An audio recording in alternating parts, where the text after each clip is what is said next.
ಭಕ್ತವೃಂದ ಜಯ ಜಯ ಅದ್ವೈತ ಚಂದ್ರ ಜಯ ಗೌರ ಭಕ್ತವೃಂದ. ಜಯ ಜಯ ಶ್ರೀ ಚೈತನ್ಯ ಜಯ ನಿತ್ಯಾನಂದ ಜಯ ಜಯ ಜಯ ಜಯ ಶ್ರೀ ಶ್ರೀ ಚೈತನ್ಯ ಚೈತನ್ಯ ಜಯ ಜಯ ನಿತ್ಯಾನಂದ. ನಿತ್ಯಾನಂದ. ಜಯ ಅದ್ವೈತ ಚಂದ್ರ ಜಯ ಗೌರ ಭಕ್ತವೃಂದ ಜಯ ಜಯ ಅದ್ವೈತ ಅದ್ವೈತ ಚಂದ್ರ ಚಂದ್ರ ಜಯ ಜಯ ಗೌರ ಗೌರ ಭಕ್ತವೃಂದ. ಭಕ್ತವೃಂದ. ಜಯ ಜಯ ಶ್ರೀ ಚೈತನ್ಯ ಜಯ ನಿತ್ಯಾನಂದ ಜಯ ಜಯ ಜಯ ಜಯ ಶ್ರೀ ಶ್ರೀ ಚೈತನ್ಯ ಚೈತನ್ಯ ಜಯ ಜಯ ನಿತ್ಯಾನಂದ. ನಿತ್ಯಾನಂದ. ಜಯ ಜಯ ಅದ್ವೈತ ಚಂದ್ರ ಜಯ ಗೌರ ಭಕ್ತವೃಂದ ಜಯ ಜಯ ಅದ್ವೈತ ಅದ್ವೈತ ಚಂದ್ರ ಚಂದ್ರ ಜಯ ಜಯ ಗೌರ ಗೌರ ಭಕ್ತವೃಂದ. ಭಕ್ತವೃಂದ.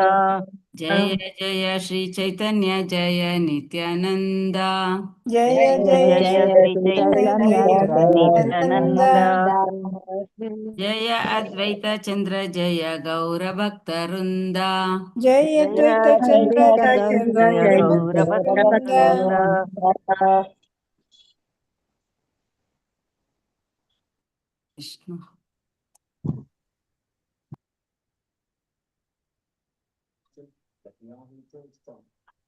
ಅಧ್ಯಾಯ 4 Reena Mataji last class ಅಲ್ಲಿ ಮಾಡಿದ್ರಲ್ವಾ? ನಿನ್ನೆ ತಾನೇ ಗೌರವ ಪೂರ್ಣಿಮೆ ಆಗಿದೆ. ಚೈತನ್ಯ ಮಹಾಪ್ರಭುಗಳು ಅವರ ಉದ್ದೇಶ ಏನು, ಅವ್ರು ಆವಿರ್ಭವಿಸೋದಕ್ಕೆ, ಅವ್ರು ಬರೋದಕ್ಕೆ ಅವ್ರ ಉದ್ದೇಶ ಏನು, ಯಾರಾದ್ರೂ ಹೇಳ್ತೀರಾ? ಹರೇ ಕೃಷ್ಣ. ಒಂದ್ ನಿಮಿಷ. ರೀನಾ ಮಾತಾಜಿ ಹರೇ ಕೃಷ್ಣ. ಚಂದ್ರಿಕಾ ಮಾತಾಜಿ, ನಾನು ನಾಳೆ ಹೇಳ್ತೀನಿ ಮಾತಾಜಿ. ನಾಳೆ ಹೇಳ್ತೀರಾ? ನಾಳೆ 10 ನಿಮಿಷ ನಾನು ಹೇಳ್ತೀನಿ. Okay okay, thank you Mataji. Hare Krishna. Hare Krishna. ಹೇಳ್ತೀರಾ ಯಾರಾದ್ರೂ? ಚೈತನ್ಯ ಮಹಾಪ್ರಭುಗಳು ಅವರ ಉದ್ದೇಶ, ಅವ್ರ ಆವಿರ್ಭವಿಸೋದಕ್ಕೆ ಏನು ಉದ್ದೇಶ? 3 ಉದ್ದೇಶಗಳಿರುತ್ತೆ, ಹೇಳ್ತೀರಾ? ಅವರು ಕೃಷ್ಣನ ನಾಮ ಜಪವನ್ನು ಪ್ರಚಾರ ಮಾಡಕ್ಕೋಸ್ಕರ ಉಟ್ಕೊಂಡಿದ್ದು ಮಾತಾಜಿ. ಕೃಷ್ಣ ಆಂದೋಲನ ಪ್ರಜ್ಞೆ ಶುರು ಮಾಡಕ್ಕೆ. ಮಾತಾಜಿ. ಹರೇ ಕೃಷ್ಣ ಮಾತಾಜಿ. ಮತ್ತೆ ಅವರು ಗುರುಗಳ ಆದೇಶದ ಮೇರೆಗೆ ಅವರು ಆವಿರ್ಭವಿಸ್ತಾರೆ ಮಾತಾಜಿ. ಅವರು ಕರ್ತವ್ಯ ಮಾಡ್ತಾರೆ. ಹರೇ ಕೃಷ್ಣ. ನೆಕ್ಸ್ಟ್ ರಾಧಾರಾಣಿ ಮೂಡಲ್ ಬರ್ತಾರೆ. ರಾಧಾರಾಣಿ ಮಾಡಲ್ ಬರ್ತಾರೆ. ಆಮೇಲೆ ಕೃಷ್ಣನ ಅವತಾರವಾಗಿ ಹುಟ್ಟು ಬರ್ತಾರೆ ಅವರು. ಆಮೇಲೆ ಕೃಷ್ಣನ ಪ್ರಚಾರ ಮಾಡಲು. ಹರೇ ಕೃಷ್ಣ ಮಾತಾಜಿ. ಹರೇ ಕೃಷ್ಣ ಪ್ರಭುಜಿ. ಭಕ್ತರು ಯಾವದಿಂದ ಸುಖದಿಂದ, ಯಾವತ್ತು ಶಾಂತ ಚಿತ್ತದಿಂದ ಇರ್ತಾರಲ್ಲ, ಅವ್ರು ಅದನ್ನ ರಸವನ್ನು ಅನುಭವಿಸ್ಲಿಕ್ಕೆ ಬಂದಿರ್ತಾರೆ ಮಾತಾಜಿ. ಹರೇ ಕೃಷ್ಣ ಪ್ರಭುಜಿ. ಹರೇ ಕೃಷ್ಣ ಮಾತಾಜಿ, ಹೇಳ್ಬೋದಾ? ಹೇಳಿ ಮಾತಾಜಿ. ಹರೇ ಕೃಷ್ಣ. ಇದರಲ್ಲಿ ಎಕ್ಸ್ಟರ್ನಲ್ ರೀಸನ್ ಮತ್ತೆ ಇಂಟರ್ನಲ್ ರೀಸನ್ ಅಂತ ಇರುತ್ತೆ. ಸೊ ಎಕ್ಸ್ಟರ್ನಲ್ ರೀಸನ್ ಅಂತಂದ್ರೆ ಅವರು ನಮ್ಮ ಅದ್ವೈತ ಆಚಾರ್ಯರ ಅವರ ಒಂದು ಕರೆಗೆ ಹೋಗೊಟ್ಟು ಅವರು ಆವಿರ್ಭವಿಸುತ್ತಾರೆ. ಅದ್ವೈತ ಆಚಾರ್ಯರು ತುಂಬಾ ಅಂದ್ರೆ ಸಾಲಿಗ್ರಾಮ ಶಿಲೆಗೆ ತುಳಸಿ ಮತ್ತೆ ಗಂಗಾಜಲ ಹಾಕಿ ತುಂಬಾ ಕರೆದಿರ್ತಾರೆ ಚೈತನ್ಯ ಮಹಾಪ್ರಭು ಕೃಷ್ಣನಿಗೆ ಬನ್ನಿ ಅವತಾರ ತಗೊಳ್ಳಿ ಅಂತ. ಅದು ಒಂದು ರೀಸನ್. ಎರಡನೇ ರೀಸನ್, ಕಲಿಯುಗದ ಯುಗ ಧರ್ಮ ಸಂಕೀರ್ತನೆ, ಹರಿನಾಮ ಸಂಕೀರ್ತನೆ, ಅದನ್ನ ಇನಾಗ್ರೇಷನ್ ಮಾಡ್ಲಿಕ್ಕೆ, ಅದನ್ನ ಕೊಡ್ಲಿಕ್ಕೆ ಬಂದಿದ್ದಾರೆ. ಮತ್ತೆ ಕೃಷ್ಣ ಪ್ರೇಮವನ್ನ ಕೊಡ್ಲಿಕ್ಕೆ ಬಂದಿದ್ದಾರೆ. ಇದು ಎಕ್ಸ್ಟರ್ನಲ್ ರೀಸನ್. ಆದ್ರೆ ಇಂಟರ್ನಲ್ ರೀಸನ್ ಅಂತಂದ್ರೆ ಅದರಲ್ಲಿ 3 ಮತ್ತೆ. ಸೊ ರಾಧಾ ರಾಣಿ ಅವರು ಕೃಷ್ಣನನ್ನ ಕಂಡ್ರೆ ತುಂಬಾ ಅವರು ಕೃಷ್ಣನ ಜೊತೆಗೆ ಇದನ್ನ ರೆಸಿಪ್ರಿಕೇಶನ್ ಅಂದ್ರೆ ಅವರ ಜೊತೆಗೆ ಇದನ್ನು ಮಾಡ್ತಾರೆ, ಆನಂದ ಪಡ್ತಾರೆ. ಸೊ ಆ ರಾಧಾರಾಣಿ ಅವ್ರು ಹೇಗೆ ಆನಂದ ಪಡ್ತಾರೆ, ಆ ರಾಧಾರಾಣಿಯನ್ನ ಅನುಭವಿಸ್ಲಿಕ್ಕೆ ಆ ರಾಧಾರಾಣಿಯ ಭಾವದಲ್ಲಿ ಬರ್ತಾರೆ. ಎರಡನೆಯ ಇಂಟರ್ನಲ್ ರೀಸನ್ ಅಂತಂದ್ರೆ ಅವರು ತನ್ನದೇ ಆದ ಒಂದು ಏನ್ ಹೇಳ್ತಾರೆ ಅದಕ್ಕೆ, ಬ್ಲಿಸ್, ತನ್ನದೇ ಆದ ಒಂದು ಮಹಿಮೆ. ಎಲ್ಲರೂ ಇಷ್ಟು ಹೇಳ್ತಾರೆ ಏನು ಅಂತ, ತಾನು ಏನು ಅಂತ ತಿಳ್ಕೊಳ್ಳಿಕ್ಕೂ ಕೂಡ ಬರ್ತಾರೆ. ಮೂರನೇದು ಅಂತಂದ್ರೆ ರಾಧಾರಾಣಿ ಆ ಆನಂದವನ್ನ ಅನುಭವಿಸ್ತಾಳೆ, ಅದನ್ನ ಸ್ವತಃ ಅನುಭವಿಸ್ಲಿಕ್ಕೆ ಬರ್ತಾರೆ. ಸೊ ರಾಧಾರಾಣಿಯ ಆ ಪೊಸಿಷನ್ ಅನ್ನು ಅನುಭವಿಸ್ಲಿಕ್ಕೆ ಬರ್ತಾರೆ. ರಾಧಾರಾಣಿಯ ಆ ಒಂದು ಆನಂದವನ್ನ ಸ್ವತಃ ಅನುಭವಿಸ್ಲಿಕ್ಕೆ ಬರ್ತಾರೆ. ಮತ್ತು ತನ್ನದೇ ಆದ ಒಂದು ಸ್ಥಿತಿ, ಅದನ್ನು ಕೂಡ ತಿಳ್ಕೊಳ್ಳಿಕ್ಕೆ ಬರ್ತಾರೆ. ಈ 3 ಇಂಟರ್ನಲ್ ರೀಸನ್ ಮತ್ತೆ 3 ಎಕ್ಸ್ಟರ್ನಲ್ ರೀಸನ್ ಮೊದಲು ಹೇಳಿದ್ ಮಾತಾಜಿ. ಟೋಟಲಿ ಈ ತರ ಇರುತ್ತೆ. ಕನ್ನಡದಲ್ಲಿ ಸರಿಯಾಗಿ ನಾನು ಓದಿಲ್ಲ, ನಾನು ಓದಿರೋದು ಇಂಗ್ಲಿಷ್ ಅಲ್ಲಿ. ಹರೇ ಕೃಷ್ಣ ಮಾತಾಜಿ. ಹೇಳಿದ್ರಿ ಮತ್ತೆ, ಚೆನ್ನಾಗಿ ಹೇಳಿದ್ರಿ, ಧನ್ಯವಾದಗಳು ಮಾತಾಜಿ. ಹರೇ ಕೃಷ್ಣ. ರಾಧಾ ಹರೇ ಕೃಷ್ಣ ಮಾತಾಜಿ. ರಾಧಾರಾಣಿಯ ಪ್ರೇಮ ಅಂದ್ರೆ ತಾನೇ ರಾಧಾರಾಣಿಯ ಆಕರ್ಷಣೆಯಿಂದ ಅದ್ಭುತವಾಗಿ ಆಕರ್ಷಣೆಯ ಸವಿಯನ್ನು ಸ್ವಯಂ ತಾನೇ ಸವಿದ್ ನೋಡಲು ಹ್ಮ್ ಹಾಗೂ ತನ್ನದೇ ಪ್ರೇಮದ ಮಾಧುರ್ಯವನ್ನು ತಾನೇ ಅರ್ಥ ಮಾಡಿಕೊಳ್ಳಲು ಕೃಷ್ಣ ರಾಧಾರಾಣಿಯ ಭೂಮಿಕೆಯನ್ನು ಆಹ್ವಾನಿಸಿಕೊಂಡು ಅವರು ಆವಿರ್ಭಾವ ಆಗಿರ್ತಾರೆ ಮಾತಾಜಿ. ಹರೇ ಕೃಷ್ಣ ಮಾತಾಜಿ.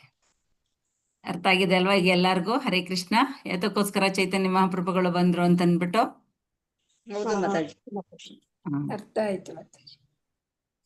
30ನೇ ಶ್ಲೋಕ ತನಕ ರೀನಾ ಮಾತಾಜಿ ಮಾಡಿದ್ದಾರೆ. ನಾನು ಇವತ್ತು 31ರಿಂದ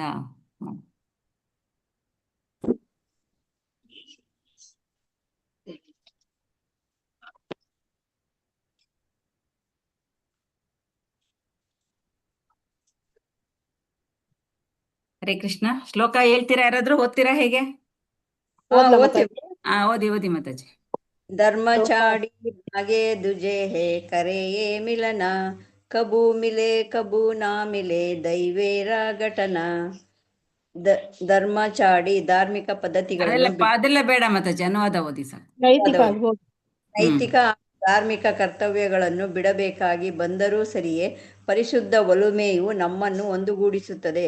ವಿಧಿಯು ಕೆಲವು ಸಲ ನಮ್ಮನ್ನು ಒಂದುಗೂಡಿಸುತ್ತದೆ ಹಾಗೂ ಕೆಲವು ಸಲ ಬೇರ್ಪಡಿಸುತ್ತದೆ. ಭಾವಾರ್ಥ: ಕೃಷ್ಣನ ಕೊಳಲ ನಾದವನ್ನು ಆಲಿಸಿದ ಗೋಪಿಯರು ಅವನನ್ನು ಕಾಣಲು ಅಪರಾತ್ರಿಯಲ್ಲಿ ಧಾವಿಸಿ ಬಂದರು. ಕೃಷ್ಣನೆಂಬ ಸುಂದರ ಯುವಕನು ಬೆಳದಿಂಗಳ ರಾತ್ರಿಯಲ್ಲಿ ಕೊಳಲನ್ನು ತುಟಿಗಿಟ್ಟುಕೊಂಡು ಯಮುನಾ ನದಿಯ ತಟದಲ್ಲಿ ನಿಂತಿದ್ದಾನೆ ಎಂದು ವರ್ಣಿಸಿ ಶ್ರೀಲ ರೂಪ ಗೋಸ್ವಾಮಿಯವರು ಹಾಡೊಂದನ್ನು ರಚಿಸಿರುವುದು ಗೋಪಿಯರ ಆ ಕಾರ್ಯವನ್ನನುಸರಿಸಿಯೇ. ನೋಡಿ ಚೈತನ್ಯ ಚರಿತಾಮೃತ ಆದಿಲೀಲೆ 5.224. ಪ್ರಾಪಂಚಿಕ ಭೋಗವಾದಿಗಳನ್ನು ಅನುಸರಿಸಿ ಅವರು ತೋರ್ಪಡಿಸುವ ಸ್ನೇಹ ಹಾಗೂ ಪ್ರೇಮಗಳನ್ನು ಆಧರಿಸಿ ಬಾಳ ಬಯಸುವ ಜನ ಗೋವಿಂದನ ಮೂರ್ತಿಯನ್ನು ನೋಡಲು ಯಮುನಾ ತೀರಕ್ಕೆ ಹೋಗಬಾರದು. ಕೃಷ್ಣನ ಕೊಳಲು ದನಿ ಎಷ್ಟು ಮಧುರವಾಗಿದೆ ಎಂದರೆ ಗೋಪಿಯರು ತಮ್ಮ ನೆಂಟರಿಷ್ಟರನ್ನು ಮರೆತು ಅಪರಾತ್ರಿಯಲ್ಲಿ ಅವನ ಬಳಿಗೆ ಓಡುವಂತೆ ಮಾಡಿದೆ. ಹರೇ ಕೃಷ್ಣ ಮಾತಾಜಿ. ಹರೇ ಕೃಷ್ಣ. ಇಷ್ಟ ಹೇಳ್ತೀನಿ. ತ್ಯಜಿಸಿದ ಗೋಪಿಯರು ಗೃಹಿಣಿಯರ ಗೃಹಿಣಿಯರ ಜೀವನವನ್ನು ಉಲ್ಲಂಘಿಸಿದ್ದಾರೆ. ಈ ಪ್ರಸಂಗದ ಸೂಚನೆ ಹೀಗುಂಟು: ಸಹಜವಾದ ಕೃಷ್ಣ ಪ್ರೇಮದ ಭಾವನೆಗಳು ಪೂರ್ಣವಾಗಿ ಅಭಿವ್ಯಕ್ತವಾದಾಗ ಸಂಪ್ರದಾಯ ಹೇಳುವ ಸಾಮಾಜಿಕ ವಿಧಿ ನಿಷೇಧಗಳನ್ನು ಉಲ್ಲಂಘಿಸಬಹುದು. ಐಕ ಜಗತ್ತಿನಲ್ಲಿ ನಾವು ಔಪಾಧಿಕ ಸ್ಥಾನಗಳಲ್ಲಿ ಮಾತ್ರ ಸ್ಥಿರರಾಗಿದ್ದೇವೆ. ಆದರೆ ವೈಯಕ್ತಿಕ ಸಕಲ ಉಪಾಧಿಗಳಿಂದ ಮುಕ್ತನಾದಾಗ ಪರಿಶುದ್ಧ ಭಕ್ತಿ ಸೇವೆಯು ಪ್ರಾರಂಭವಾಗುತ್ತದೆ. ಕೃಷ್ಣ ಪ್ರೇಮವು ಎಚ್ಚರಿಸಲ್ಪಟ್ಟಾಗ ಔಪಾಧಿಕ ಸ್ಥಾನಗಳನ್ನು ಬಿಟ್ಟುಕೊಟ್ಟಂತೆಯೇ. ಹರೇ ಕೃಷ್ಣ ಮಾತಾಜಿ. ಹರೇ ಕೃಷ್ಣ. ಹರೇ ಕೃಷ್ಣ ಮಾತಾಜಿ. ಈಗ ಶ್ರೀಕೃಷ್ಣ ಏನ್ ಮಾಡ್ತಾ ಇದ್ದಾನೆ? ಕೊಳಲನ್ನ ನುಡಿಸ್ತಾ ಇದ್ದಾನೆ ಯಮುನಾ ತೀರದಲ್ಲಿ. ಅಲ್ಲಿ ನುಡಿಸ್ಬೇಕಾದ್ರೆ ಇಲ್ಲಿ ಗೋಪಿಯರೆಲ್ಲ ಬರ್ತಾ ಇದ್ದಾರೆ ಅಲ್ಲಿಗೆ. ಸರಿ, ಕೃಷ್ಣ ಕೇಳ್ತಾ ಇದ್ದಾನೆ, ಯಾತಕ್ ಬಂದಿದ್ದೀರಾ ನೀವೆಲ್ಲರೂ ಅಂತಂದ್ಬಿಟ್ಟು. ಆಗ ಅವನು ಇಷ್ಟೊತ್ತಿನ ರಾತ್ರಿಲಿ ನೀವು ಬರೋದು ಸರಿ ಇಲ್ಲ, ನೀವೆಲ್ಲ ಮನೆಗೆ ಹೋಗಿ ಅಂತ ಹೇಳ್ತಾನೆ ಗೋಪಿಕೆಯರಿಗೆ. ಆಗ ಅವ್ರೇನ್ ಹೇಳ್ತಾರೆ, ಇಲ್ಲ ಕೃಷ್ಣ, ನೀನೇ ನಮ್ಮ ಜೀವನದ ಉದ್ದೇಶ, ನಿನ್ನನ್ನ ಬಿಟ್ಟು ನಾವು ಎಲ್ಲಿಗೆ ಹೋಗೋದಿಲ್ಲ, ನಿನ್ನನ್ನ ಬಿಟ್ಟು ನಾವು ಬದುಕೋದಕ್ಕೆ ಸಾಧ್ಯ ಇಲ್ಲ, ಹಾಗಾಗಿ ನಾವು ಹೋಗೋದಿಲ್ಲ ಅಂತ ಹೇಳ್ತಾರೆ. ಈ ಸಮರ್ಪಣಾ ಭಾವವನ್ನ ಕಂಡು ಕೃಷ್ಣನಿಗೆ ತುಂಬಾ ಇಷ್ಟ ಆಗುತ್ತೆ. ಏಕೆಂದ್ರೆ ಅವರು ಮನೆ ಮಠ ಗಂಡ ಮಕ್ಕಳು ಎಲ್ಲರನ್ನ ಬಿಟ್ಟು ಇಲ್ಲಿ ಕೃಷ್ಣನ ಬಳಿಗೆ ಬಂದಿದ್ದಾರೆ. ಇದು ಆ ನಂತರ ಕೃಷ್ಣನ್ ಕೇಳಿ ತುಂಬಾ ಸಂತೋಷ ಆಗುತ್ತೆ. ಸಂತೋಷ ಆದ್ಮೇಲೆ ಅವನು ರಾಸಲೀಲೆಯನ್ನ ಸ್ಟಾರ್ಟ್ ಮಾಡ್ತಾನೆ. ಈ ರಾಸಲೀಲೆ ಮಾಡುವಾಗ ಹೇಗೆ ಅವನು 16,108 ಜನ ಹೆಂಗಸರನ್ನ ಅವನು ಮದ್ವೆ ಆದಾಗ ಹೇಗೆ ತನ್ನನ್ನ ತಾನು ವಿಸ್ತರಣೆ ಮಾಡ್ಕೊಂಡು ಪ್ರತಿಯೊಬ್ಬ ಮನೆಯಲ್ಲೂ ಒಬ್ಬೊಬ್ಬ ಕೃಷ್ಣನಿದ್ದ, ಅದೇ ರೀತಿಯಲ್ಲಿ ರಾಸಲೀಲೆಯಲ್ಲೂ ಕೂಡ ತನ್ನನ್ನ ತಾನು ವಿಸ್ತರಣೆ ಮಾಡ್ಕೋತಾನೆ. ಪ್ರತಿಯೊಬ್ಬ ಗೋಪಿಕೆಗೂ ಒಬ್ಬೊಬ್ಬ ಕೃಷ್ಣನಾಗಿ ಅವನು ವಿಸ್ತರಣೆ ಮಾಡ್ಕೋತಾನೆ. ಇದು ಭಗವಂತನ ಅಚಿಂತ್ಯ ಶಕ್ತಿ ಅಂತ ನಾವು ಹೇಳ್ಬಹುದು. ಹಾಗಾಗಿ ಇದೇನಂತ ನಾವು ಅರ್ಥ ಮಾಡ್ಕೋಬೇಕಂತಂದ್ರೆ, ನಿಜವಾದ ಭಕ್ತಿ ಅಂತ ಹೇಳಿದ್ರೆ ಆತ್ಮ ಸಮರ್ಪಣೆ, ಭಗವಂತನಲ್ಲಿ ನಾವು ಪೂರ್ಣವಾಗಿ ಶರಣಾಗತಿಯನ್ನ ಹೊಂದುವಂಥದ್ದು. ಹಾಗಾಗಿ ನಾವು ಚಿತ್ರದಲ್ಲೂ ನೋಡಿದೀವಲ್ವಾ, ನೀವು ಗಂಡ ಮನೆ ಮಕ್ಕಳು ಅಂತ ನೀವು ಬಾಳ್ಬೇಕಂತಂದ್ರೆ ನೀವು ಯಮುನಾ ತೀರಕ್ಕೆ ಹೋಗ್ಬೇಡಿ, ಅಲ್ಲಿ ಕೃಷ್ಣನ ಕೊಳಲಿನ ನಾದವನ್ನ ಕೇಳ್ಬೇಡಿ ಅಂತ ಹೇಳ್ತಾರೆ. ಯಾಕೆ ಅಂತ ಹೇಳಿದ್ರೆ, ಭೌತಿಕ ಇಚ್ಛೆಯನ್ನ ಇಟ್ಕೊಂಡಿರೋ ತನಕ ಆಧ್ಯಾತ್ಮಿಕ ಸಾಧನೆ ಮಾಡೋದಕ್ಕಾಗಲ್ಲ. ಯಾಕೆಂದ್ರೆ ಕೃಷ್ಣನ ಒಂದು ಹೈಯೆಸ್ಟ್ ಟೇಸ್ಟ್ ಸಿಕ್ಕಿದ್ಮೇಲೆ ಈ ಒಂದು ನಮ್ಗೆ ಲೋಯೆಸ್ಟ್ ಟೇಸ್ಟ್ ಏನಿದೆ ಇದು ನಮ್ಗೆ ಬೇಡ ಅನ್ಸ್ಬಿಡುತ್ತೆ. ಹಾಗಾಗಿ ಎಲ್ಲ ಗೋಪಿಕೆಯರು ಏನ್ ಮಾಡ್ತಾ ಇದ್ದಾರೆ, ಎಲ್ಲವನ್ನ ಬಿಟ್ಟು ಕೃಷ್ಣನ ಕೊಳಲಿನ ನಾದಕ್ಕೆ ಮನಸ್ಸೋತು ತಮ್ಮನ್ನ ತಾವು ಸಂಪೂರ್ಣವಾಗಿ ಕೃಷ್ಣನಿಗೆ ಅರ್ಪಣೆ ಮಾಡ್ಕೊಂಡ್ಬಿಟ್ಟಿದ್ದಾರೆ. ನೆಕ್ಸ್ಟ್ ಓದಿ ಮಾತಾಜಿ. ವಿಭಿನ್ನಾಂಶಗಳಲ್ಲಿ ಎಂದರೆ ಜೀವಿಗಳಲ್ಲಿ ಕೃಷ್ಣನಿಗಿರುವ ಸ್ವಯಂ ಸ್ಫೂರ್ತ ಆಕರ್ಷಣೆಯು ಅವರಲ್ಲಿ ಜೀವನೋತ್ಸಾಹವನ್ನು ಉತ್ಪಾದಿಸುತ್ತದೆ. ಈ ಉತ್ಸಾಹವು ಶ್ರೀಕೃಷ್ಣ ಹಾಗೂ ಗೋಪಿಯರು ಒಂದುಗೂಡುವಂತೆ ಕೃಷ್ಣನನ್ನು ಬಂಧಿಸುತ್ತದೆ. ಈ ದಿವ್ಯೋತ್ಸಾಹವನ್ನು ಆಸ್ವಾದಿಸಲು ನಲ್ಲೆಯರ ನಡುವಣ ವಿರಹ ಭಾವವೊಂದರ ಅಗತ್ಯವಿರುವುದಿಲ್ಲ. ಐಹಿಕ ಯಾತನೆಯ ಸ್ಥಿತಿಯಲ್ಲಿ ವಿರಹದ ಅನುಭವವನ್ನು ಯಾರೂ ಬಯಸುವುದಿಲ್ಲ. ಆದರೆ ಆಧ್ಯಾತ್ಮಿಕ ಸ್ಥಿತಿಯಲ್ಲಿ ಇದೇ ವಿರಹವು ಇದು ದಿವ್ಯ ಸ್ವಭಾವವಾದ್ದರಿಂದ ಪ್ರೇಮದ ಗಂಟುಗಳನ್ನು ಬಿಗಿಗೊಳಿಸುತ್ತದೆ. ಅಷ್ಟೇ ಅಲ್ಲ, ಮಿಲನಗೊಳ್ಳಬೇಕೆನ್ನುವ ನಲ್ಲೆಯರ ಅಪೇಕ್ಷೆಯನ್ನು ವೃದ್ಧಿಪಡಿಸುತ್ತದೆ. ಪಾರಮಾರ್ಥಿಕ ಲೆಕ್ಕಾಚಾರಕ್ಕೊಳಪಡಿಸಿದಾಗ ವಿರಹದ ಕಾಲವು ನಿಜವಾದ ಮಿಲನಕ್ಕಿಂತ ಹೆಚ್ಚು ರುಚಿಕರವಾಗಿರುವುದುಂಟು. ನಲ್ಲೆಯರ ಒಂದು ಕಡೆ ಸೇರಿರುವರಾದ್ದರಿಂದ ನೈಜ ಮಿಲನವು ಕಾತರದ ನಿರೀಕ್ಷೆಯ ಭಾವವನ್ನು ಒಳಗೊಂಡಿರುವುದಿಲ್ಲ. ಹರೇ ಕೃಷ್ಣ ಮಾತಾಜಿ. ಹರೇ ಕೃಷ್ಣ. ಇದು ದೇಹಗಳ ಮಿಲನ ಅಂತ ನಾವ್ ಅನ್ಕೋಬಾರ್ದು. ಇದು ಆತ್ಮ ಮತ್ತೆ ಪರಮಾತ್ಮನ ಮಿಲನ.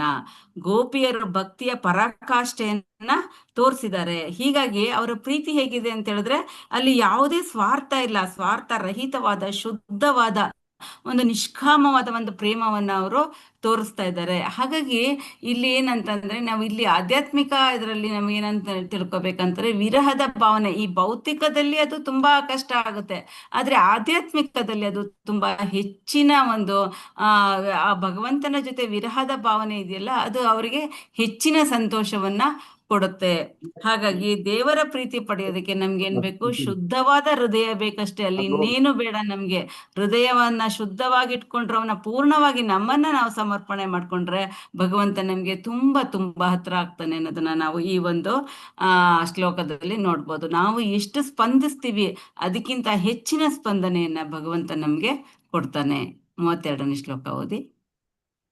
ಏಯಿ ಸಬರಸ ನಿರ್ಯಾಸ ಕರಿಬ ಆಸ್ವಾದ ಏಯಿ ದ್ವಾರೆ ಕರಿಬ ಸಭ ಭಕ್ತರೇ ಪ್ರಸಾದ ಏಯಿ ಬೇಡ ಮಾತಾಜಿ, ಲೇಟ್ ಆಗುತ್ತೆ. ಅನುವಾದ ಓದಿ ಮಾತಾಜಿ.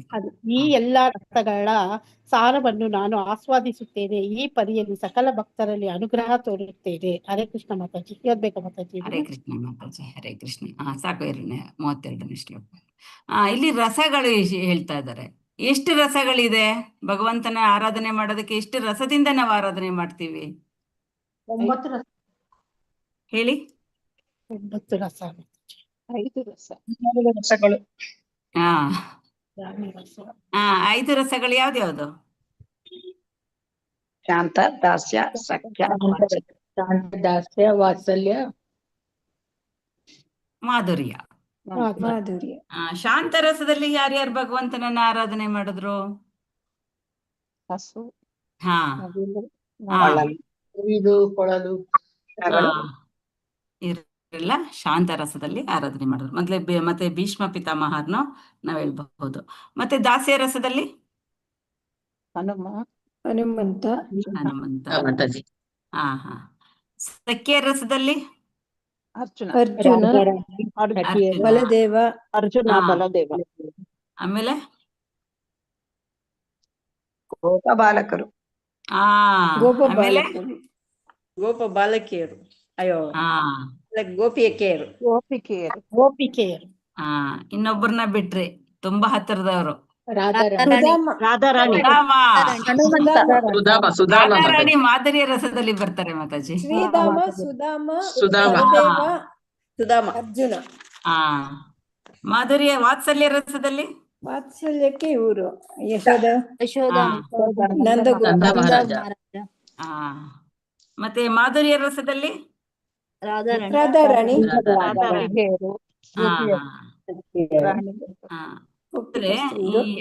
ಈ ರಸಗಳ ಭಗವಂತ ಒಂದೇ ಅಂದ್ರೆ ಮಾಧುರ್ಯ ರಸ ಹೆಚ್ಚು ಇಷ್ಟಪಡ್ತಾನೆ. ಆದ್ರೆ ನಾವು ಈ 5 ರಸಗಳೊಂದಿಗೆ ಭಗವಂತನೊಂದಿಗೆ ಒಂದು ಸಂಬಂಧವನ್ನ, ವೈಯಕ್ತಿಕ ಸಂಬಂಧವನ್ನ ನಾವು ಹೊಂದಬಹುದು. ಎಲ್ಲಾ ರಸಗಳು ಶ್ರೇಷ್ಠ, ಎಲ್ಲಾ ರಸಗಳು ಪವಿತ್ರ. ಆದ್ರೆ ಭಕ್ತನ ಸ್ವಭಾವಕ್ಕೆ ಅನುಗುಣವಾಗಿ ಆ ಒಂದು ಭಾವ ವ್ಯಕ್ತವಾಗುತ್ತೆ. 33ನೇ ಶ್ಲೋಕ ಓದಿ. ಹರೇ ಕೃಷ್ಣ ಮಾತಾಜಿ. ಹರೇ ಕೃಷ್ಣ ಮಾತಾಜಿ. ಬ್ರಜೇರ ನಿರ್ಮಲ ರಾಗ ಶೂನಿ ಭಕ್ತ ಗಣ ರಾಗ ಮಾರ್ಗೆ ಭಜೆ ಏನ ಛಾಡಿ ಧರ್ಮ ಕರ್ಮ. ಅನುವಾದ: ತರುವಾಯ ವ್ರಜ ನಿವಾಸಿಗಳು ನನ್ನಲ್ಲಿಟ್ಟಿರುವ ಪರಿಶುದ್ಧ ಪ್ರೇಮದ ವಿಚಾರವನ್ನು ಕೇಳಿ ಭಕ್ತರು ಸ್ವಪ್ರೇರಿತ ಪ್ರೇಮದಿಂದ ನನ್ನನ್ನು ಪೂಜಿಸುತ್ತಾರೆ. ಇಂತಹ ಪೂಜೆಯಲ್ಲಿ ಎಲ್ಲ ಧಾರ್ಮಿಕ ವಿಧಿಗಳನ್ನು, ಕಾಮ್ಯ ಕರ್ಮಗಳನ್ನು ತ್ಯಜಿಸಿರುತ್ತಾರೆ. ಭಾವಾರ್ಥ: ನೈತಿಕತೆ ಹಾಗೂ ಧಾರ್ಮಿಕತೆಗಳ ಕಟ್ಟುಪಾಡುಗಳನ್ನು ಮೀರಬೇಕಾಗಿ ಬಂದರೂ ಸರಿಯೇ ವ್ಯಕ್ತಿಯು ಅನೈಚ್ಛಿಕ ದೈವ ಪ್ರೇಮವನ್ನು ಬೆಳೆಸಿಕೊಳ್ಳಬೇಕು ಎನ್ನುವುದನ್ನು ರಘುನಾಥ ದಾಸ ಗೋಸ್ವಾಮಿ ಹಾಗೂ ರಾಜ ಕುಲಶೇಖರರಂತಹ ಅನೇಕ ಸಾಕ್ಷಾತ್ ಕೃತಾತ್ಮರು ಬಲವಾದ ಒತ್ತು ಕೊಟ್ಟು ಪ್ರತಿಪಾದಿಸಿದ್ದಾರೆ. ವ್ಯಕ್ತಿಯು ರಾಧೆ ಹಾಗೂ ಕೃಷ್ಣರನ್ನು ಮನಃಪೂರ್ವಕವಾಗಿ ಪೂಜಿಸಬೇಕು. ನಾ ಧರ್ಮಂ ಶ್ರುತಿಗಣ ನಿರುಕ್ತಂ ಕಿಲ ಕುರುಹು. ವೈದಿಕ ವಿಧಿಗಳನ್ನು ಆಚರಿಸುವುದರಲ್ಲಿ ವ್ಯಕ್ತಿಯು ಹೆಚ್ಚು ಆಸಕ್ತಿ ತೋರಿಸಬಾರದು. ವಿಧಿ ನಿಷೇಧಗಳನ್ನು ಪಾಲಿಸುವಷ್ಟರಲ್ಲೇ ಅತ್ಯುತ್ಸಾಹ ಇರಬಾರದು. ಈ ಮಾತುಗಳನ್ನು ವೃಂದಾವನದ 6 ಜನ ಗೋಸ್ವಾಮಿಗಳಲ್ಲಿ ಒಬ್ಬರಾದ ಶ್ರೀ ರಘುನಾಥ ದಾಸ ಗೋಸ್ವಾಮಿಯವರು ತಾವು ರಚಿಸಿರುವ ಮನಃಶಿಕ್ಷಾ ಎಂಬ ಪ್ರಾರ್ಥನಾ ಪದ್ಯಗಳಲ್ಲಿ ಬರೆದಿದ್ದಾರೆ.